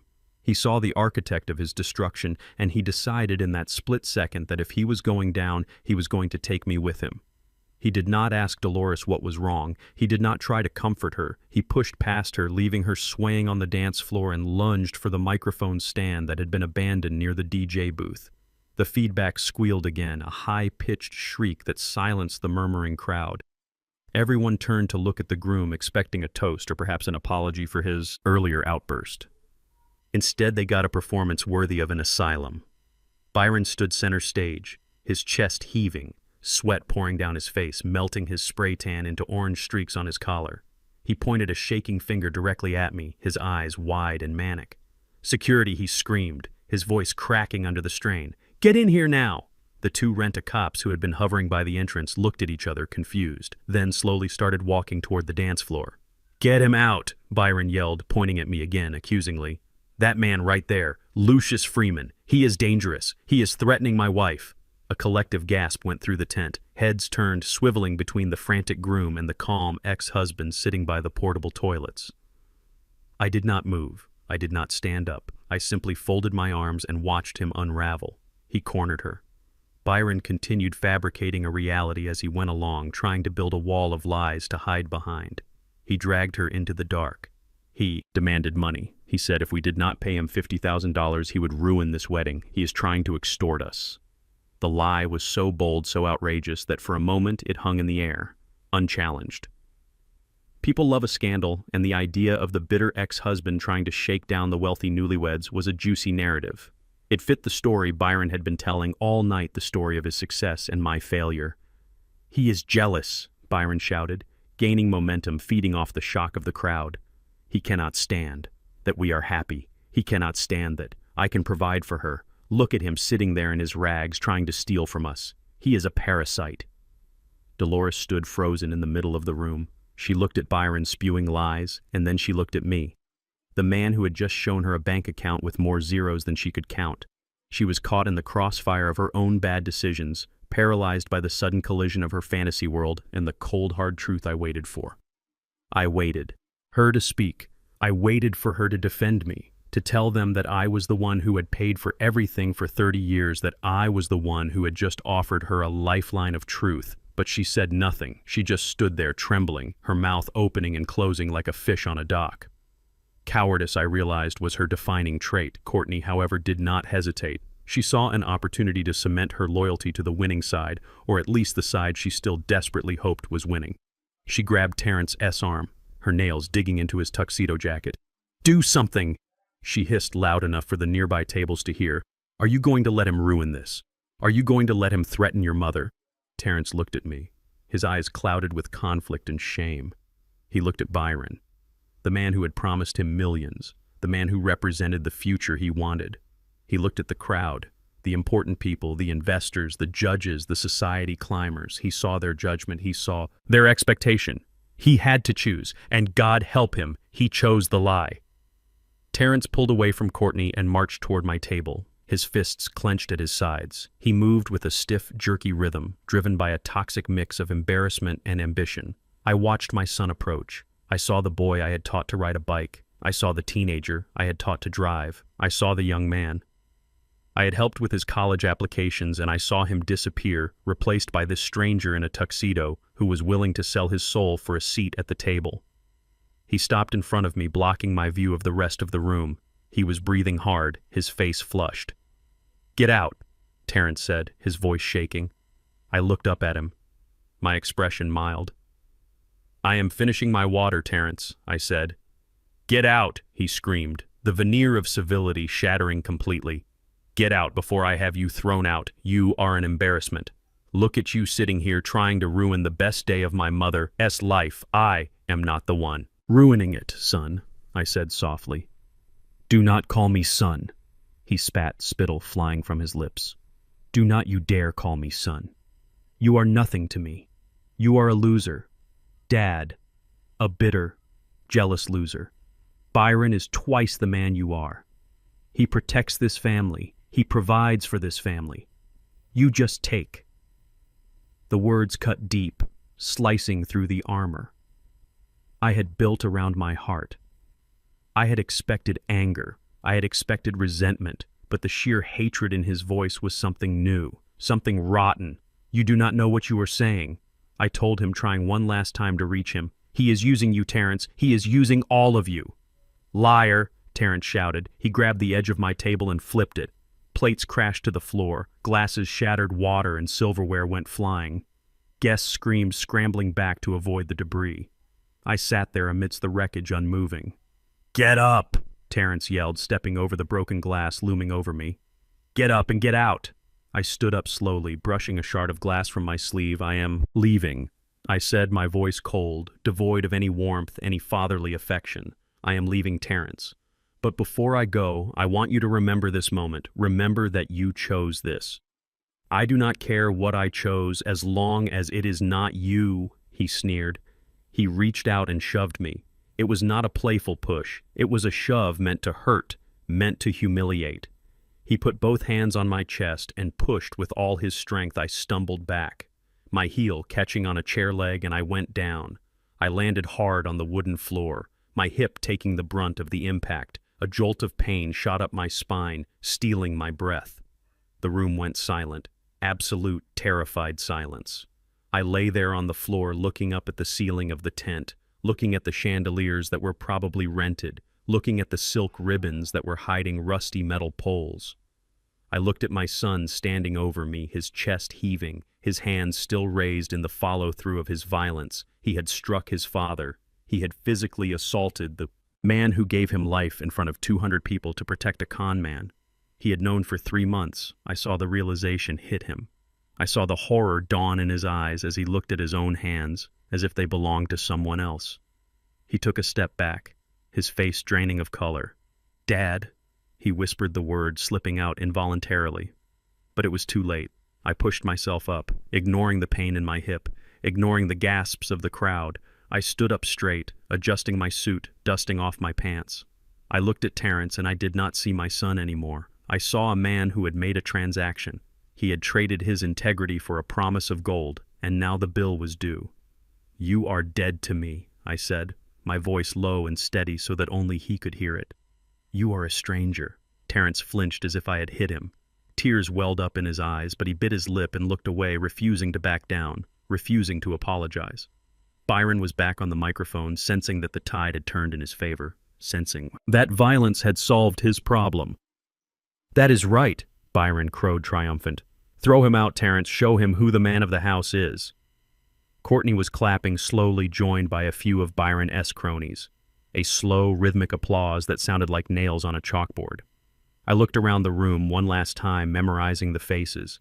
The faces of the people who cheered for a father beating the faces of the people who looked away, the faces of the people who enjoyed the show. I fixed my gaze on Dolores. She was still standing in the middle of the room, tears streaming down her face, ruining her makeup. She looked at me, then she looked at Terrence, then she looked at Byron. She knew. She knew everything. Now she knew I was rich. She knew Byron was a fraud. She knew her son was violent. She knew she had destroyed her family for a mirage, but she did nothing. She did not move. She did not speak. She just stood there trapped in the prison of her own making. I turned my back on them. I turned my back on the son, who had pushed me, on the wife who had betrayed me, on the life I had tried to save. I started to walk toward the exit, my limp, slight but noticeable dignity, my only shield. "Stop right there," a voice boomed from the entrance. It was not Byron. It was not Terrence. It was the police. 4 officers in uniform marched into the tent, their hands resting on their holsters, their faces grim behind them. Walked a man in a trench coat holding a stack of papers. The music cut out completely. The applause died. Byron froze on stage, his mouth open mid-gloat. Terrence backed away from me, looking for a place to hide. Courtney dropped her clutch. The officer in the lead scanned the room. "We are looking for Byron." "Sinclair," he announced, his voice authoritative and bored. Byron dropped the microphone. It hit the floor with a dull thud, rolling away. "That is him," I said, pointing a finger at the man in the white suit without turning around. "That is the man you want." The officers moved past me, ignoring the truck driver. Ignoring the family drama, focusing on their target, I stopped walking. I stood near the exit, watching Byron try to run. He actually tried to run. He jumped off the stage, scrambling toward the back flap of the tent, looking for an escape route. But Mad Dog Johnson was waiting there, leaning against the support pole, picking his teeth with a matchstick. He simply stepped into Byron's path, blocking him like a brick wall. Byron bounced off the enforcer and stumbled back right into the arms of the police. I watched as they cuffed him. I watched as he screamed for Dolores to help him. I watched as he begged Terrence to call his lawyer. I watched as my son realized that the man he had just assaulted his father for was being dragged away in handcuffs. And then I walked out into the night, leaving them to the darkness they had created. The sirens wailed outside, cutting through the stunned silence of the tent like a knife through canvas. Blue and red lights flashed rhythmically against the white fabric, creating a disorienting strobe effect that made the scene feel even more like a nightmare. Terrence looked at the entrance and a smile of pure vindication spread across his face. He adjusted his tuxedo jacket and pointed an accusing finger at me. Finally, he shouted over the noise of the approaching sirens. "They are here for you, Dad. You are going to jail for disturbing the peace and assaulting the groom." He truly believed it. He was so blinded by his own narrative that he thought the police were his personal security force coming to remove the inconvenient old man who had ruined his mother's big day. He looked at me with a triumph that was almost pitying, confident that he had won. "Officer, over here," Terrence yelled, waving his arms as the 4 uniformed men marched onto the dance floor. He stepped aside, expecting them to make a beeline for where I stood near the exit, expecting the click of handcuffs on my wrists. But the officers did not even look at me.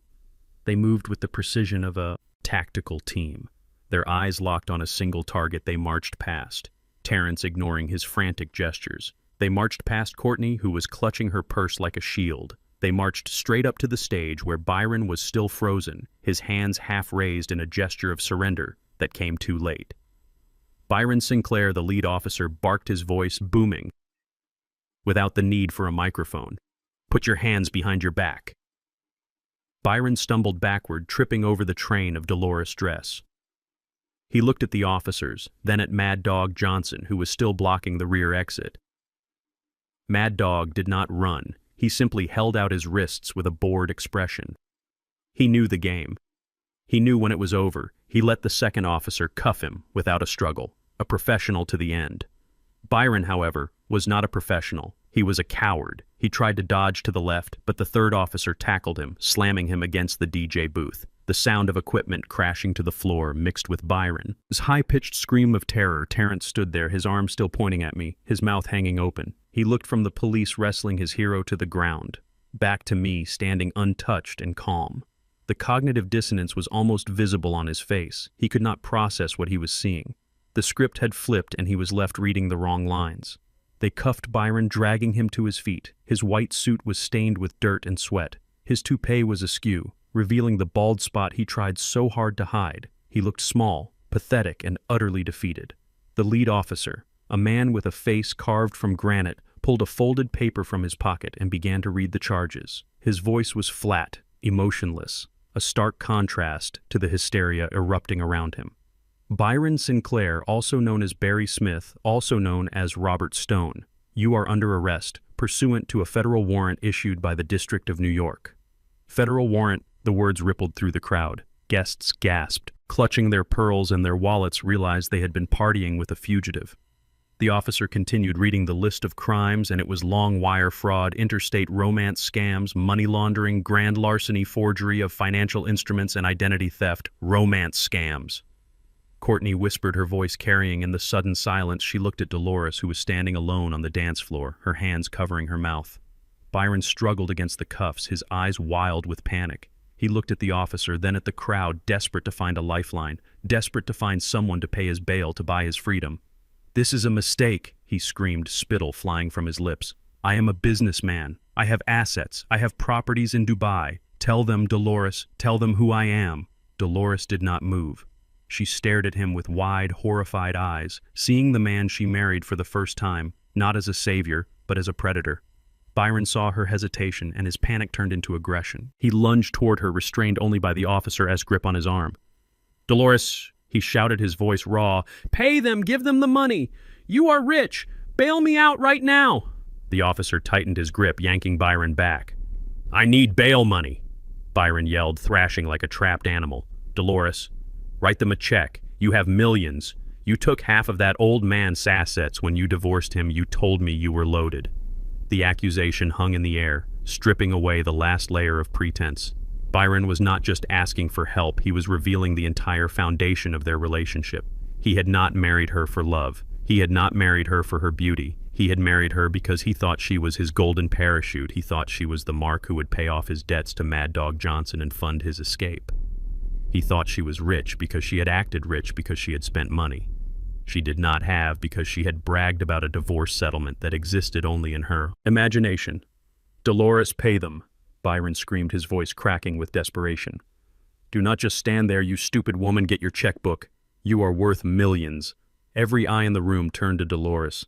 The spotlight from the DJ booth, which had been knocked askew during the scuffle, was now pointing directly at her, illuminating her tear-streaked face and the fake diamond necklace around her neck. She looked at Byron, the man who had promised her the world. She looked at Terrence, the son who had believed the lie. She looked at me, the ex-husband she had discarded for being too poor. She stepped backward, her heel catching on the hem of her dress. She grabbed the microphone stand to steady herself, her hand accidentally switching it back on. The speakers crackled to life, broadcasting her next words to the entire stunned assembly. "I do not have millions," she whispered, her voice trembling, amplified 1,000 times by the sound system. Byron stopped struggling. He stared at her, his chest heaving. "What did you say?" he asked, his voice dangerously quiet. "I do not have any money," Dolores sobbed, the truth finally pouring out of her like blood from a wound. "I have nothing. Lucius signed a prenuptial agreement 30 years ago. I did not get half the company. I did not get the stocks. I did not get anything. The crowd murmured, a wave of shock passing through the tent. Courtney put her hand to her forehead, looking like she might faint. "But you said," Byron stammered, "you said he was a truck driver. You said you managed the finances, you bought the cars, you bought the clothes. I put it on credit cards," Dolores cried, her composure shattering completely. "I lived off the monthly allowance he gave me, $2,000 a month. That is all I have, $2,000, and a lease on a car I cannot afford." Byron's face went slack. His jaw dropped. He looked as if someone had just told him the earth was flat. He had spent 6 months courting this woman. He had spent thousands of borrowed dollars, renting suits and cars to impress her. He had risked his life with loan sharks all because he thought he was reeling in a whale. Instead, he had caught a minnow wrapped in tinfoil. $2,000 a month, Byron repeated, his voice hollow. "You are broke, you are penniless. I thought you were rich," Dolores wailed, pointing a shaking finger at him. "You said you were a developer, you said you had millions. I thought you were going to pay off my debts. I thought you were going to save me." The silence that followed was absolute and crushing. It was the silence of two con artists realizing they had conned each other, two parasites who had attached themselves to the same host, only to find out the host was already dead. Byron started to laugh. It was a low, guttural sound that built into a manic cackle. He laughed until tears streamed down his face. He laughed until he was gasping for air. "I am broke," he wheezed, leaning against the officer for support. "You are broke. We are both broke." He looked at Mad Dog Johnson, who was being led away by another officer, and even the enforcer looked disgusted. "You married me for my money," Dolores screamed, her vanity wounded more than her heart. "And you married me for mine," Byron shot back, his laughter dying, instantly replaced by a look of pure loathing. "Look at us, the gold digger and the gigolo, a match made in hell." The officer yanked Byron's arm, tired of the soap opera. "Let's go." "Sinclair, you can discuss your marital finances in the holding cell." They dragged him away, his feet dragging on the floor, his white suit ruined his dignity. Gone. He looked back at Dolores one last time, his eyes full of hate. "You are worthless," he spat. "You are nothing." Dolores collapsed onto the floor, her dress billowing around her like a wilted flower. She covered her face with her hands, sobbing uncontrollably. The microphone stand fell with a clang, the final note in their symphony of destruction. I stood by the exit, watching the scene unfold. I felt no joy, only a deep, profound weariness I had. Tried to tell them I had tried to warn them, but they had been so blinded by the glare of Fool-S gold that they could not see the cliff until they had already walked off the edge. Terrence stood alone in the middle of the room, looking from his weeping mother to the empty doorway where his hero had just been dragged out in handcuffs. He looked lost, a child who had woken up in a strange house with no lights. He looked at me, his eyes pleading, begging for me to fix it, begging for me to be the father who always made the bad things go away. But I was not that father anymore. That father had died the moment his son pushed him to the ground. I turned and walked out of the tent into the cool night air, leaving them to the ruins of their own ambition. The police cars were driving away, their lights fading into the distance. The show was over. The curtain had fallen, and the only thing left was the bill. The silence that followed the departure of the police was heavy and suffocating, a vacuum left by the sudden removal of all the oxygen in the room. Dolores sat weeping on the floor, a pile of white lace and broken dreams, while the guests stood frozen, uncertain if they should leave or stay to watch the final act of this tragedy. I remained by the service exit, my hand resting on the doorframe, ready to walk away and never look back. But fate, it seemed, was not quite finished with the Freeman family.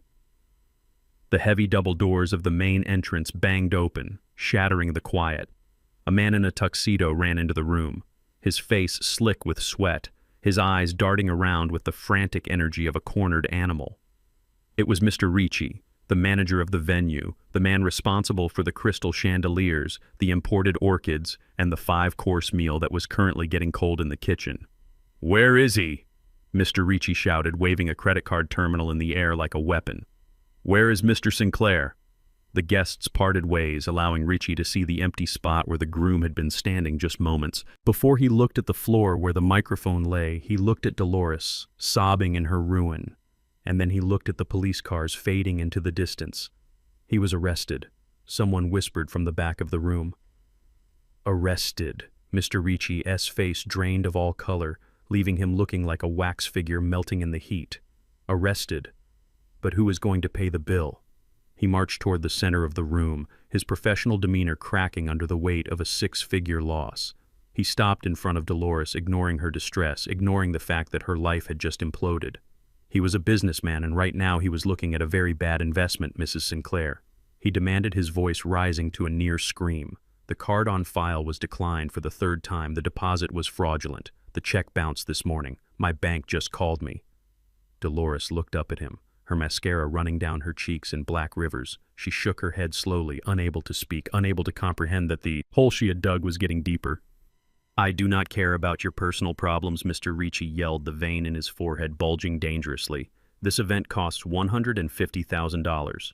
The food, the staff, the rental of the estate. Someone has to pay this bill right now, or I am calling the police back here and having every single person whose name is on the contract arrested for theft of services.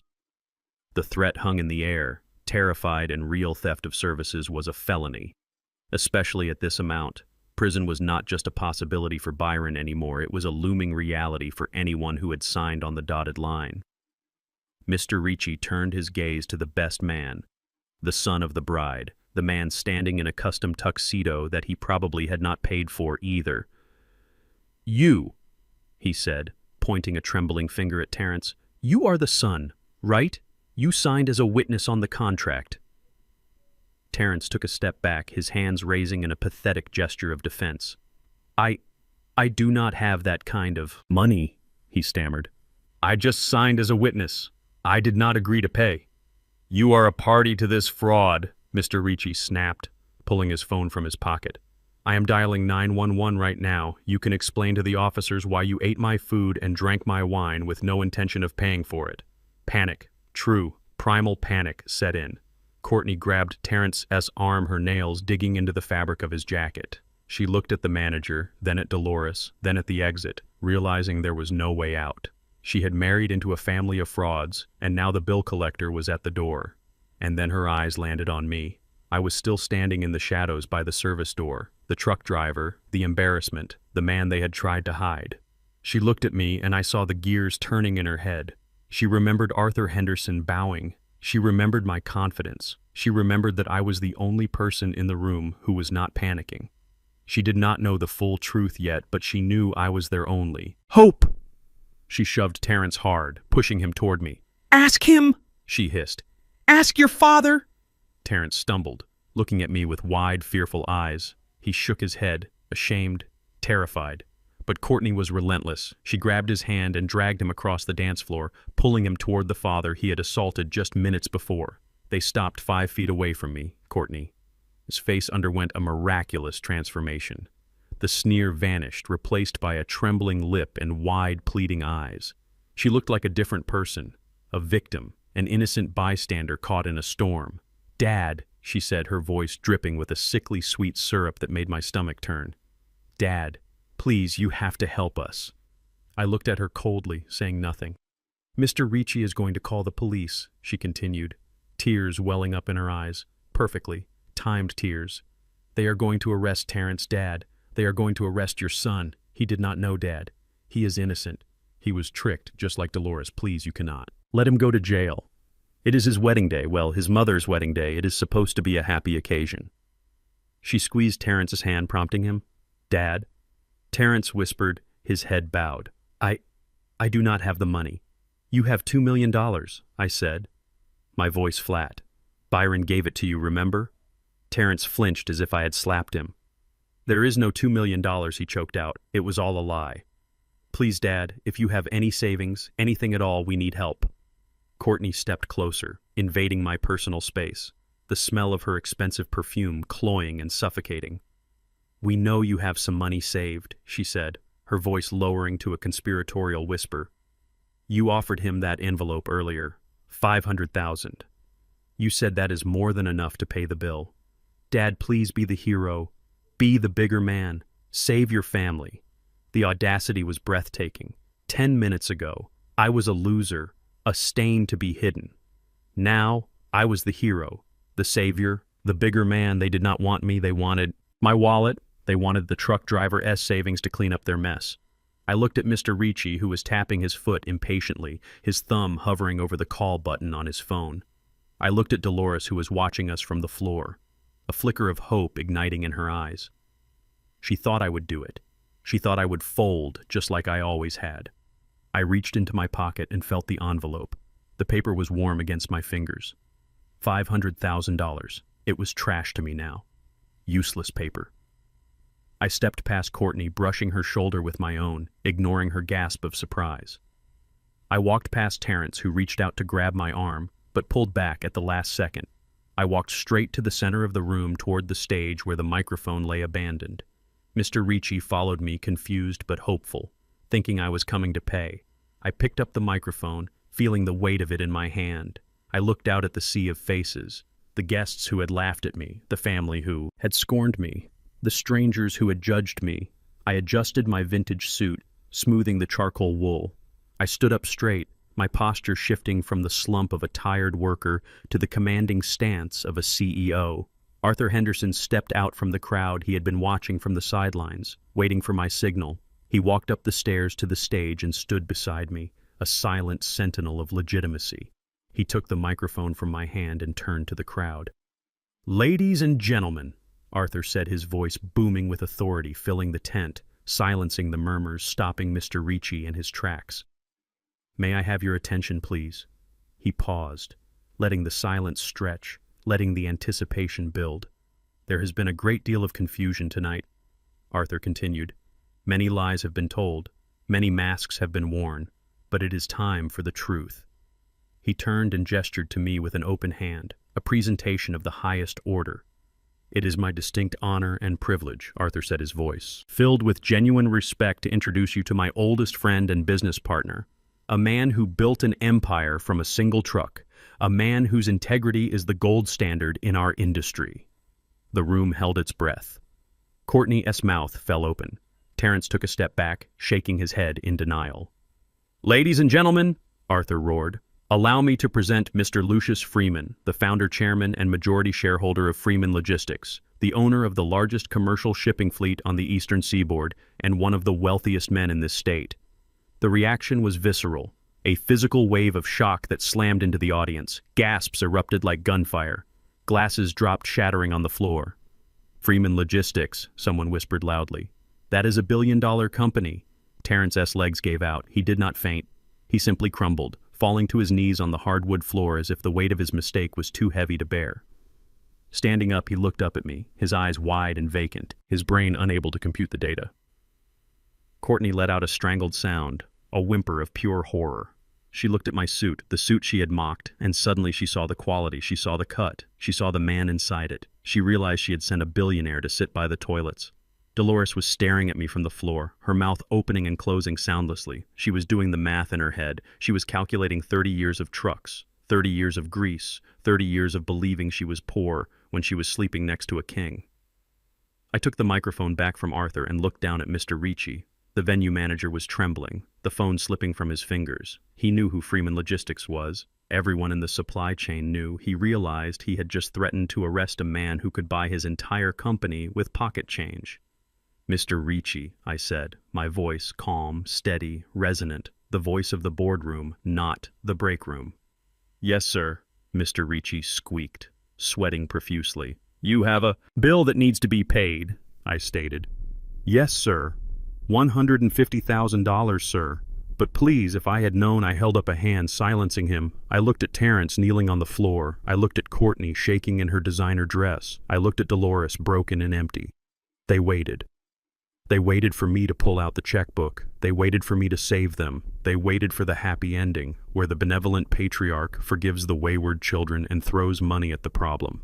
I reached into my pocket and pulled out the manila envelope, the one Terrence had rejected, the one that contained the seed money, the hope, the love. I held it up for everyone to see. "This envelope contains $500,000. I said, my voice echoing through the tent. It was a gift for my son, a start for his future. He told me it was scraps. He told me he did not need my pennies. I looked at Terrence. Tears were streaming down his face. Now real tears, tears of loss. You wanted a wealthy man. Terrence, I said, speaking directly to him, you wanted power, you wanted influence. Well, here it is. I ripped the envelope in half. The sound of the thick paper tearing was louder than a gunshot.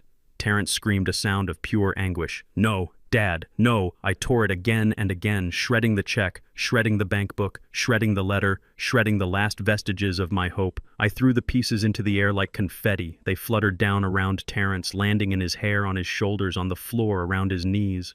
It is just paper, son, I said, my voice cold. It is just scraps. I turned to Mr. Ricci, who was watching with wide eyes. Mr. Ricci, I said, send the bill to the groom. He wanted to be the man of the house. Let him pay for the roof over his head. But, sir, Ricci stammered, he has no money. Then call the police, I said, turning my back on them. I believe theft of services is a felony. I walked toward the stairs, Arthur Henderson falling into step beside me. The crowd parted like the Red Sea, making way for the chairman, making way for the father who had finally had enough. Dad. Terrence wailed from the floor. Do not leave me. Please, do not leave me. I did not stop. I did not look back. I walked out of the tent, out of the garden, and into the night, leaving my son on his knees covered in the shredded remains of his inheritance, leaving my ex-wife in the ruins of her fantasy, leaving them to the consequences of their own choices. The air outside was cool and clean. I took a deep breath, filling my lungs with freedom. It is done, Arthur said quietly as we reached the waiting town car. Yes, I said, getting into the back seat. It is done. The car pulled away and I watched the lights of the venue fade into the darkness. I was alone, but for the first time in a long time, I was not lonely. I was free. The silence in the tent was absolute, a heavy blanket that smothered the earlier festivities, leaving only the raw, exposed nerves of a family destroying itself. Mr. Ricci, the venue manager, stood before me, his hand trembling as he held out the invoice. It was a single piece of paper representing $150,000, a sum that would bankrupt most people. But to me, it was less than the fuel cost for one of my container ships crossing the Atlantic. I looked at the paper, then I looked at Mr. Ricci. His face was pale, his eyes wide with a mixture of hope and terror. He knew who I was. Now, he knew I could pay this bill with the loose change in my pocket. He expected me to be the savior, to whip out a checkbook and make the problem go away, because that is what fathers do. They clean up the messes their children make. I reached out and took the invoice from his shaking hand. The paper felt crisp and light between my fingers. I glanced at the total, noticing the charges for premium champagne that had been sprayed on the floor and the imported flowers that were now wilting in the heat. Mr. Ricci watched me, holding his breath, waiting for the pen to appear, waiting for the signature that would save his job and his venue. I looked up from the paper and met his gaze, my eyes cold and unyielding. Mr. Ricci, I said, my voice calm and resonant, carrying to the back of the silent tent. This is a significant sum of money. Yes, sir. Mr. Ricci squeaked, wiping sweat from his forehead. It is, sir, but for a man of your stature. I cut him off with a raised hand. I could buy this venue. Mr. Ricci, I said, looking around at the silk drapes and the crystal chandeliers. I could buy this entire estate, write a check for the land and the building, and turn it into a parking lot for my trucks by tomorrow morning without even calling my accountant. A gasp rippled through the crowd. Courtney put a hand to her throat, her eyes wide. But I continued, my voice dropping an octave. This is not my party. I did not sign this contract. I did not choose the flowers. I did not invite these people, and I certainly did not order the champagne. I extended my hand and pressed the invoice back into Mr. Ricci's chest. He took it, reflexively looking confused and terrified. But, sir, he stammered, the groom, he has no money, and your son? My son is an adult, I said, my voice hard as steel. He wanted to be the best man. He wanted to stand next to a wealthy man. Well, he got his wish. He stood next to Byron Sinclair, and he made his choice. Now he can pay the price. I pointed a finger at Terrence, who was still kneeling on the floor looking up at me with the eyes of a frightened child. Give the bill to the groom, I said, or give it to his best man. Let them work it out. I owe you nothing. Mr. Ricci looked at Terrence, then back at me, realizing finally that there would be no bailout. He stepped back, clutching the invoice to his chest like a shield, turning his angry gaze toward my son. Terrence let out a sob, a pathetic sound that echoed in the quiet tent. He crawled toward me, moving on his knees across the hardwood floor, ignoring the whispers of the guests, ignoring the ruin of his tuxedo. "Dad," he cried, reaching out to grab the hem of my pants, "please. You cannot do this. You cannot leave me here with this debt. They will arrest me, Dad. They will put me in jail." I looked down at him, feeling a strange detachment. This was the boy I had carried on my shoulders. This was the boy I had taught to shave. This was the boy I had loved more than my own life. And now he was a stranger. A weak, grasping stranger who only knew how to take. I stepped back, moving my leg out of his reach. "You are not the victim here, Terrence," I said, my voice devoid of pity. "You are not a child who made a mistake. You are a grown man who made a calculation." "I was tricked," he wailed, tears streaming down his face. "Byron lied to me. Mom lied to me. I did not know." "You knew enough," I countered, my voice rising slightly. "You knew enough to be ashamed of me.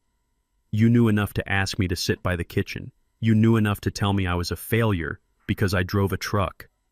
He froze, his mouth opening and closing, unable to deny the truth. "You did not care about my character, Terrence. You cared about my wallet, and when you thought my wallet was empty, you threw me away like garbage. Now that you know it is full, you are crawling on the floor. It is not love, son. It is greed."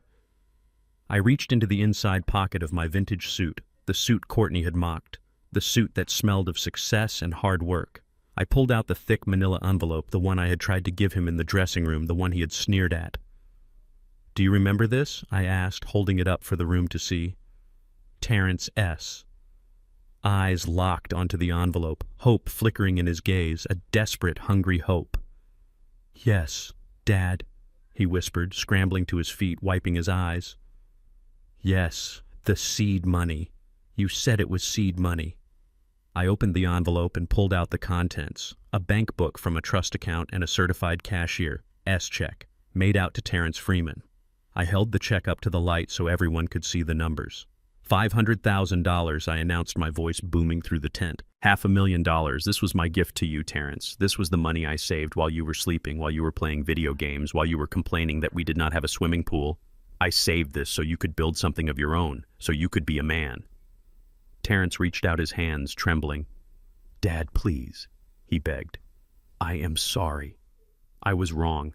I will change. I swear I will change. Just give me a chance." I looked at the check. Then I looked at my son. "You told me this was scraps." I said, "You told me to buy a new truck. You told me Byron was going to give you $2 million. He lied." Terrence screamed, his voice cracking. "He lied to me. But you believed him." I said, "Simply because you wanted the easy way out. You wanted the shortcut. You did not want to work, Terrence. You wanted to be given the world." I took the check in both hands. "No." Terrence gasped, realizing what I was about to do. "No, Dad, do not." I ripped the check in half. The sound was sharp and final, a tearing of paper that sounded like the breaking of a bone.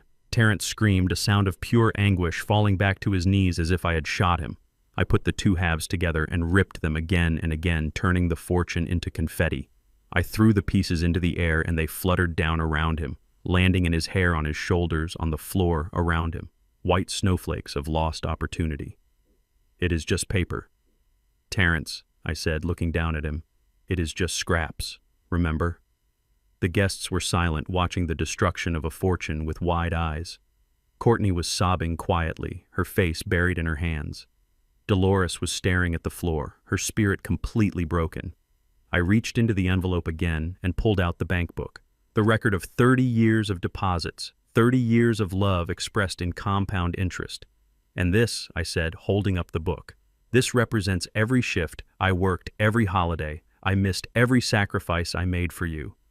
Terrence reached up, grabbing at the air, trying to stop me. "Dad, stop, please stop," he sobbed. I ripped the bank book, tearing the pages from the binding, shredding the history of my devotion. I dropped the mangled book on top of the shredded check, burying him in the debris of his inheritance. "There is your seed money, son," I said, my voice cold and final. "Plant it and see what grows. My guess is nothing but weeds." Terrence was curled in a ball on the floor, weeping uncontrollably, broken by the weight of his own foolishness. He had bet everything on a lie and lost the only truth he ever had. I straightened my jacket, adjusting my cuffs, feeling an immense weight lift from my shoulders. I was done. I was free. The tether was cut. I looked at Mr. Ricci, who was watching the scene with a mixture of horror and awe. "Call the police!" "Mr. Ricci," I said, pointing at my son. "Call them now and have him arrested for theft of services. He signed the contract, he ate the food, he drank the wine, let him pay the price." "But sir," Mr. Ricci whispered, "he is your son." Looked at Terrence one last time, a huddled mass of regret and tuxedo fabric. "No," I said, turning my back on him. "I have no son. My son died the moment he pushed me to the ground to protect a con man. That man on the floor is a stranger." I walked toward the exit, Arthur Henderson stepping out of the crowd to join me. The guests parted like the Red Sea, their faces a mixture of fear and respect. They knew they were witnessing something biblical, a judgment day in a wedding tent. As I reached the edge of the dance floor, I stopped and looked back at the head table where Dolores was sitting, her head in her hands, and then at the spot where Byron had been dragged away. "You wanted a wealthy man to guide you, Terrence," I called out, my voice carrying over his sobs. "You wanted a rich father figure. Well, you picked Byron Sinclair. He is a thief and a liar, but he knows how to survive in a cell." I paused, letting the words sink in, letting the reality of his future settle over him like a shroud. "He is going to owing. Prison son," I said, "and now you are going to join him. Let him teach you how to live in a cage. Let him teach you how to survive when you have nothing, because that is all you have left. Nothing." I turned and walked out of the tent, stepping into the cool night air, the sound of Terrence S. wailing fading behind me. I did not look back. I did not hesitate. I walked toward the waiting town car where my driver was holding the door open. I got in, and the door closed with a solid, reassuring thunk, shutting out the noise, shutting out the drama, shutting out the past. "Drive," I said to the driver. "Where to, sir?" he asked. "The airport," I said, leaning back in the leather seat. "Take me back to the airport. I have a villa in Portugal and a glass of wine waiting for me." The car pulled away, leaving the chaos of the wedding behind, leaving the ruins of the Freeman family in the rearview mirror. I was alone, but I was whole. I had lost a son, but I had found myself, and that was a trade I was willing to make the Atlantic. Ocean stretched out before me, a vast sheet of blue silk shimmering under the Portuguese sun. I sat on the terrace of my villa in the Algarve, the air smelling of salt and grilled sardines, a stark contrast to the scent of desperation and cheap perfume I had left behind in America. It had been a month since the wedding, a month since I detonated the nuclear bomb that was my true identity and walked away from the blast zone without a backward glance. My life had returned to its natural rhythm.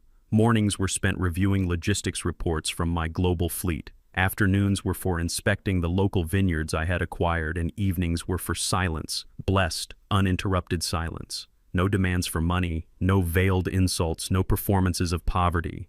Just the quiet satisfaction of a man who had built an empire and finally stopped apologizing for it. I took a sip of a 30-year-old tawny port, feeling the warmth spread through my chest, looking at the sun dipping toward the horizon I was at. Peace. I was free, or so I thought, until my phone buzzed on the marble table, shattering the tranquility. I glanced at the screen, expecting a call from my harbor master in Lisbon, or perhaps my attorney in New York instead. The name Courtney flashed on the display. I stared at it for a long moment, the phone vibrating against the stone like an angry insect. I had not heard from her since the night of the wedding, since I left them in the wreckage of the reception tent. I debated ignoring it. I had cut ties. I had walked away. I owed them nothing, but a dark curiosity stirred within me. The part of me that had watched them crumble wanted to know the extent of the damage. The part of me that had been humiliated for years wanted to hear the aftermath.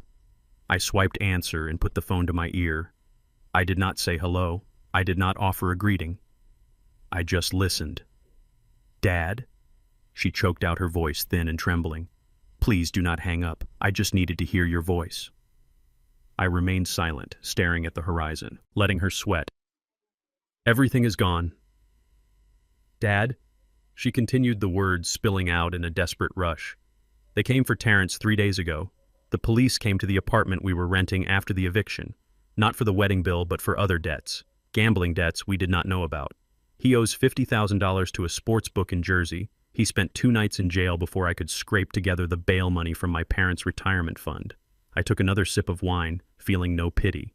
Only a cold detachment. Actions have consequences, Courtney, I said simply. It is worse than that, she sobbed. The firm fired him the moment the arrest went public.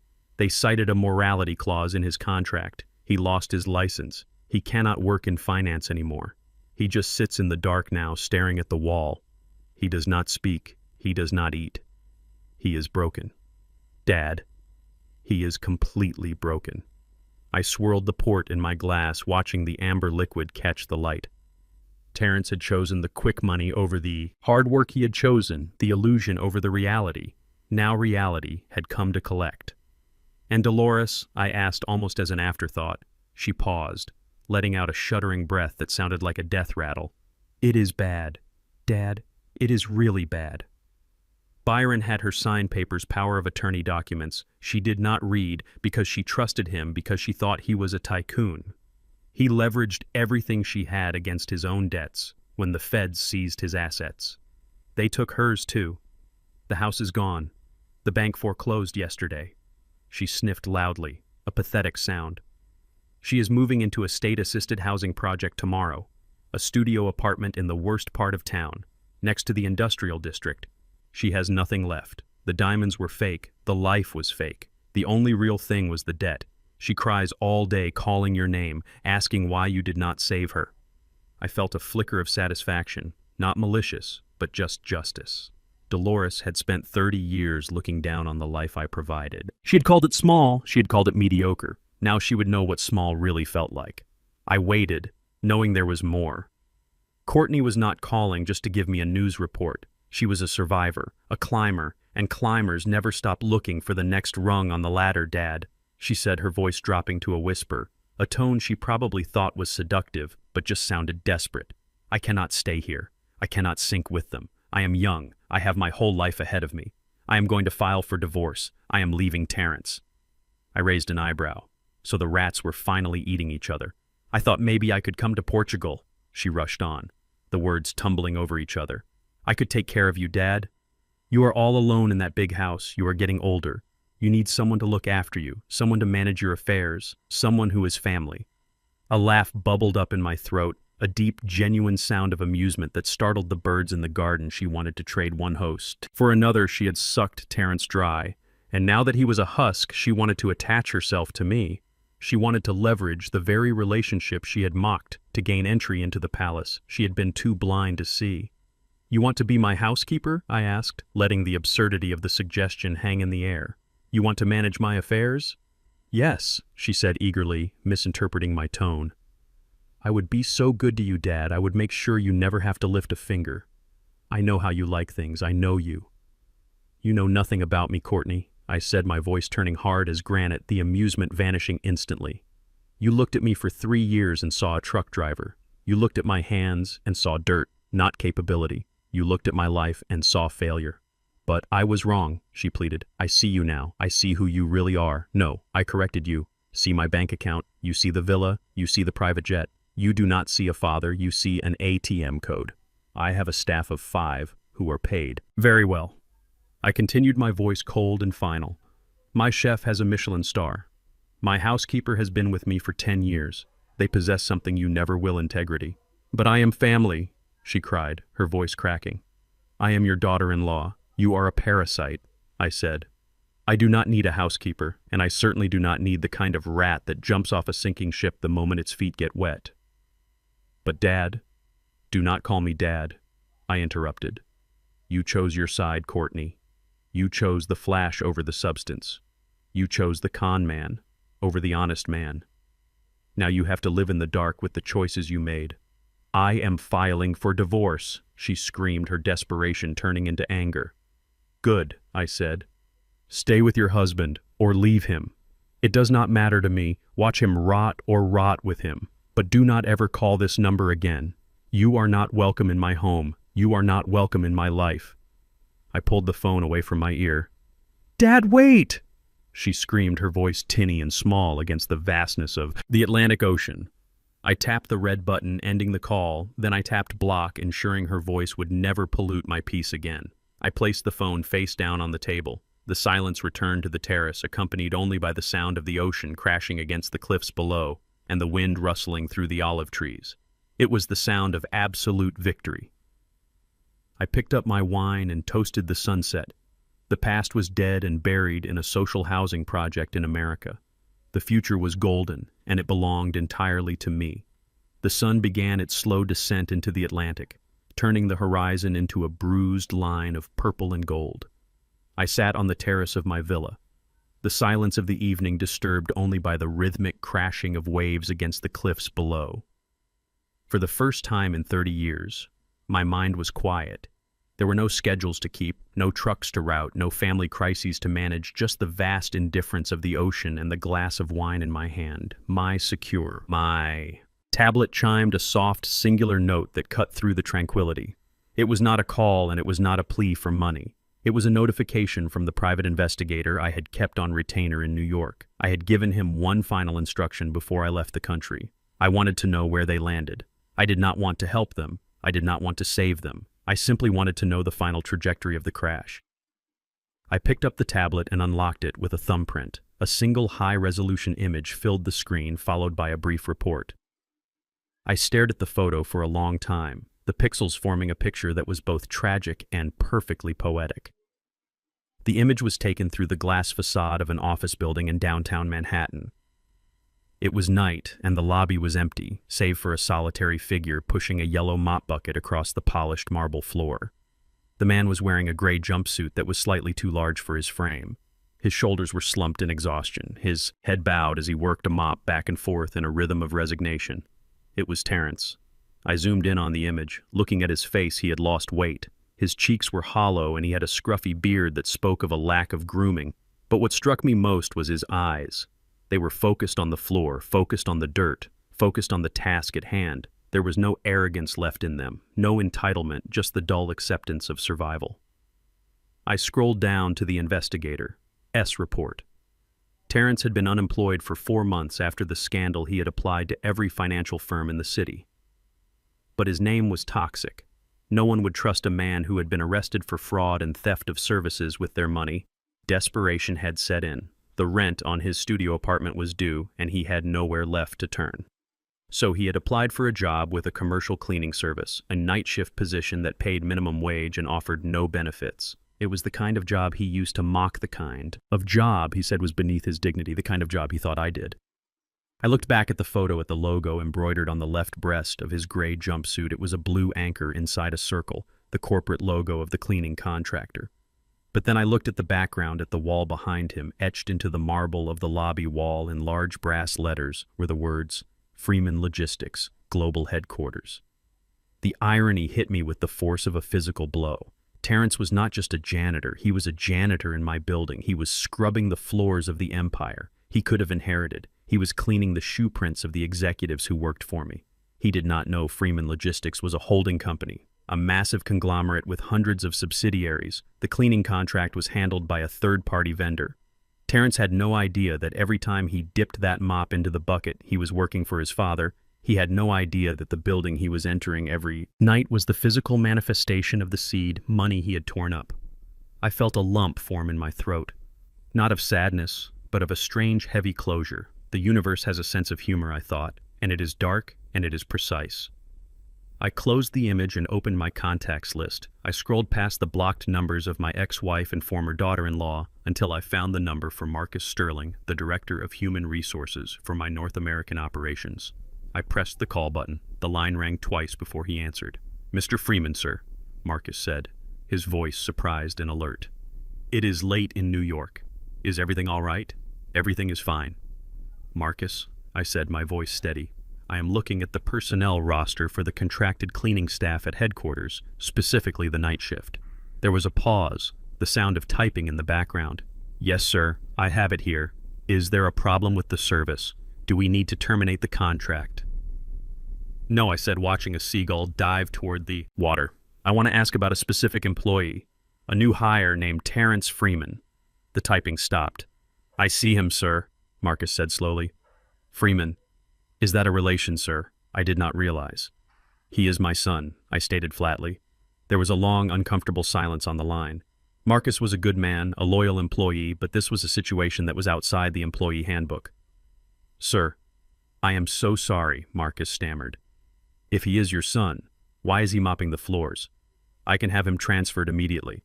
We can find him a position in data entry, or perhaps in the mailroom somewhere more suitable." "No," I interrupted, my voice hard as iron. "You will do no such thing." "Sir, Terrence Freeman stays exactly where he is." I commanded. "He stays on the night shift. He stays on the mop and bucket. He receives minimum wage and not a penny more. He gets no special treatment, no extra breaks, and no promotions." I took a breath, letting the salt air fill my lungs. "And Marcus, this is the most important part. He must never know that I own the building.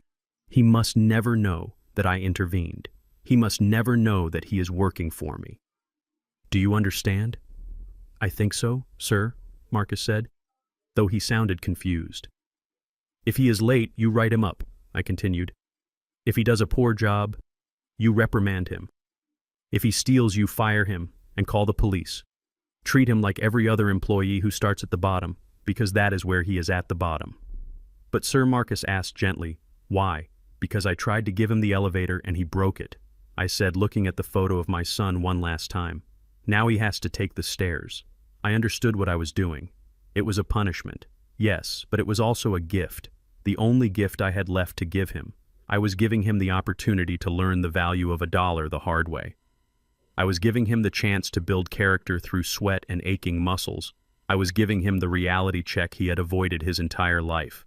Maybe in 5 years, maybe in 10, he would look at those marble floors and understand what it took to build them.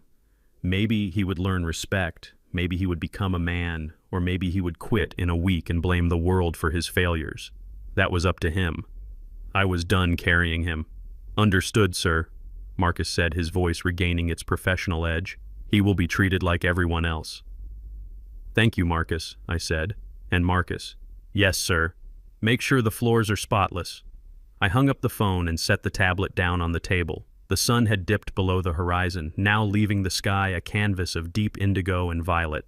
The stars were beginning to appear pinpricks of light in the vast darkness. I reached into my pocket and pulled out my phone. Not the secure satellite phone I used for business, but my old personal cell phone, the one with the cracked screen, the one that held the history of my former life. It was a physical archive of pain. It held the text messages from Dolores complaining about money. It held the voicemails from Terrence asking for loans. It held the photos of a family that never really existed. I unlocked it one last time, scrolling through the messages.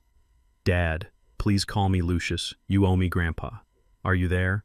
I looked at the names, the dates, the desperate pleas of people who only knew how to take. I did not feel anger anymore. I did not feel hate. I felt a profound sense of release. The cord was cut. The anchor was raised. I stood up and walked to the edge of the terrace. The cliff dropped away into the darkness, the sound of the ocean, a constant roar below. I held the phone out over the abyss, feeling the cool metal against my palm. It was heavy with memories, heavy with ghosts. "Goodbye," I whispered. I opened my hand and let it go. The phone tumbled through the air, end over end, a small black stone falling into the sea. It disappeared into the white foam, swallowed by the Atlantic, gone forever. I stood there for a moment, listening to the waves, watching the spot where my past had vanished. I felt a lightness in my chest, a physical sensation of expansion, as if I could finally breathe deeply for the first time in decades. Footsteps sounded behind me, soft and purposeful against the stone tiles. I turned around. Standing in the doorway of the villa was Elena. She was wearing a white silk dress that caught the moonlight, her silver hair shining like a halo. She held 2 glasses of wine in her hands, her eyes warm and knowing. Elena was not a model. She was not 20 years younger than me. She was my age, a retired corporate attorney. I had met 6 months ago in Lisbon. She knew about my money, but she had her own. She knew about my past, but she did not judge it. She loved me for the conversation, for the silence, for the man I was when the suit came off. She walked toward me, crossing the terrace with a grace that came from confidence.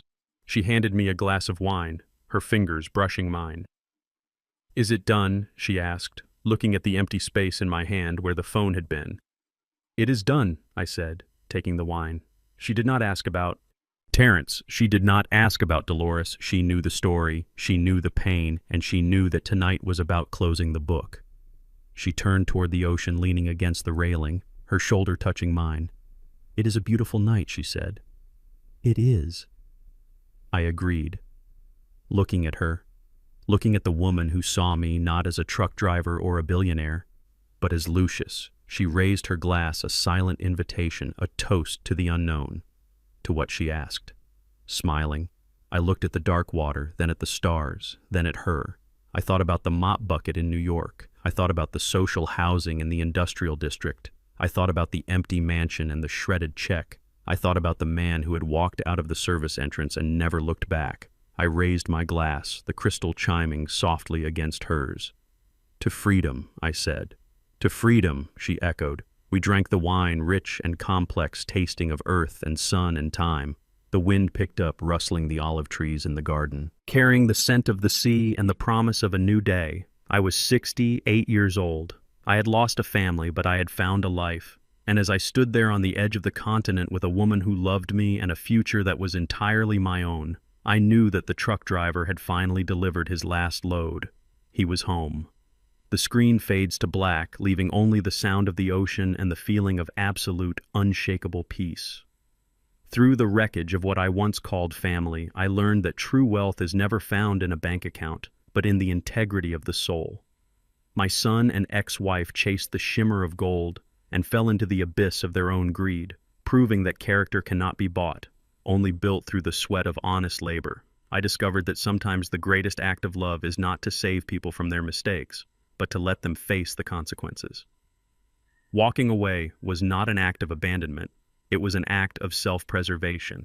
I found that dignity is the only currency that never devaluates, and peace is the only luxury worth fighting for. If you believe that respect must be earned and never bought, hit that like button and subscribe for more stories of justice, and tell me in the comments, would you have torn up the check or would you have given them a second chance?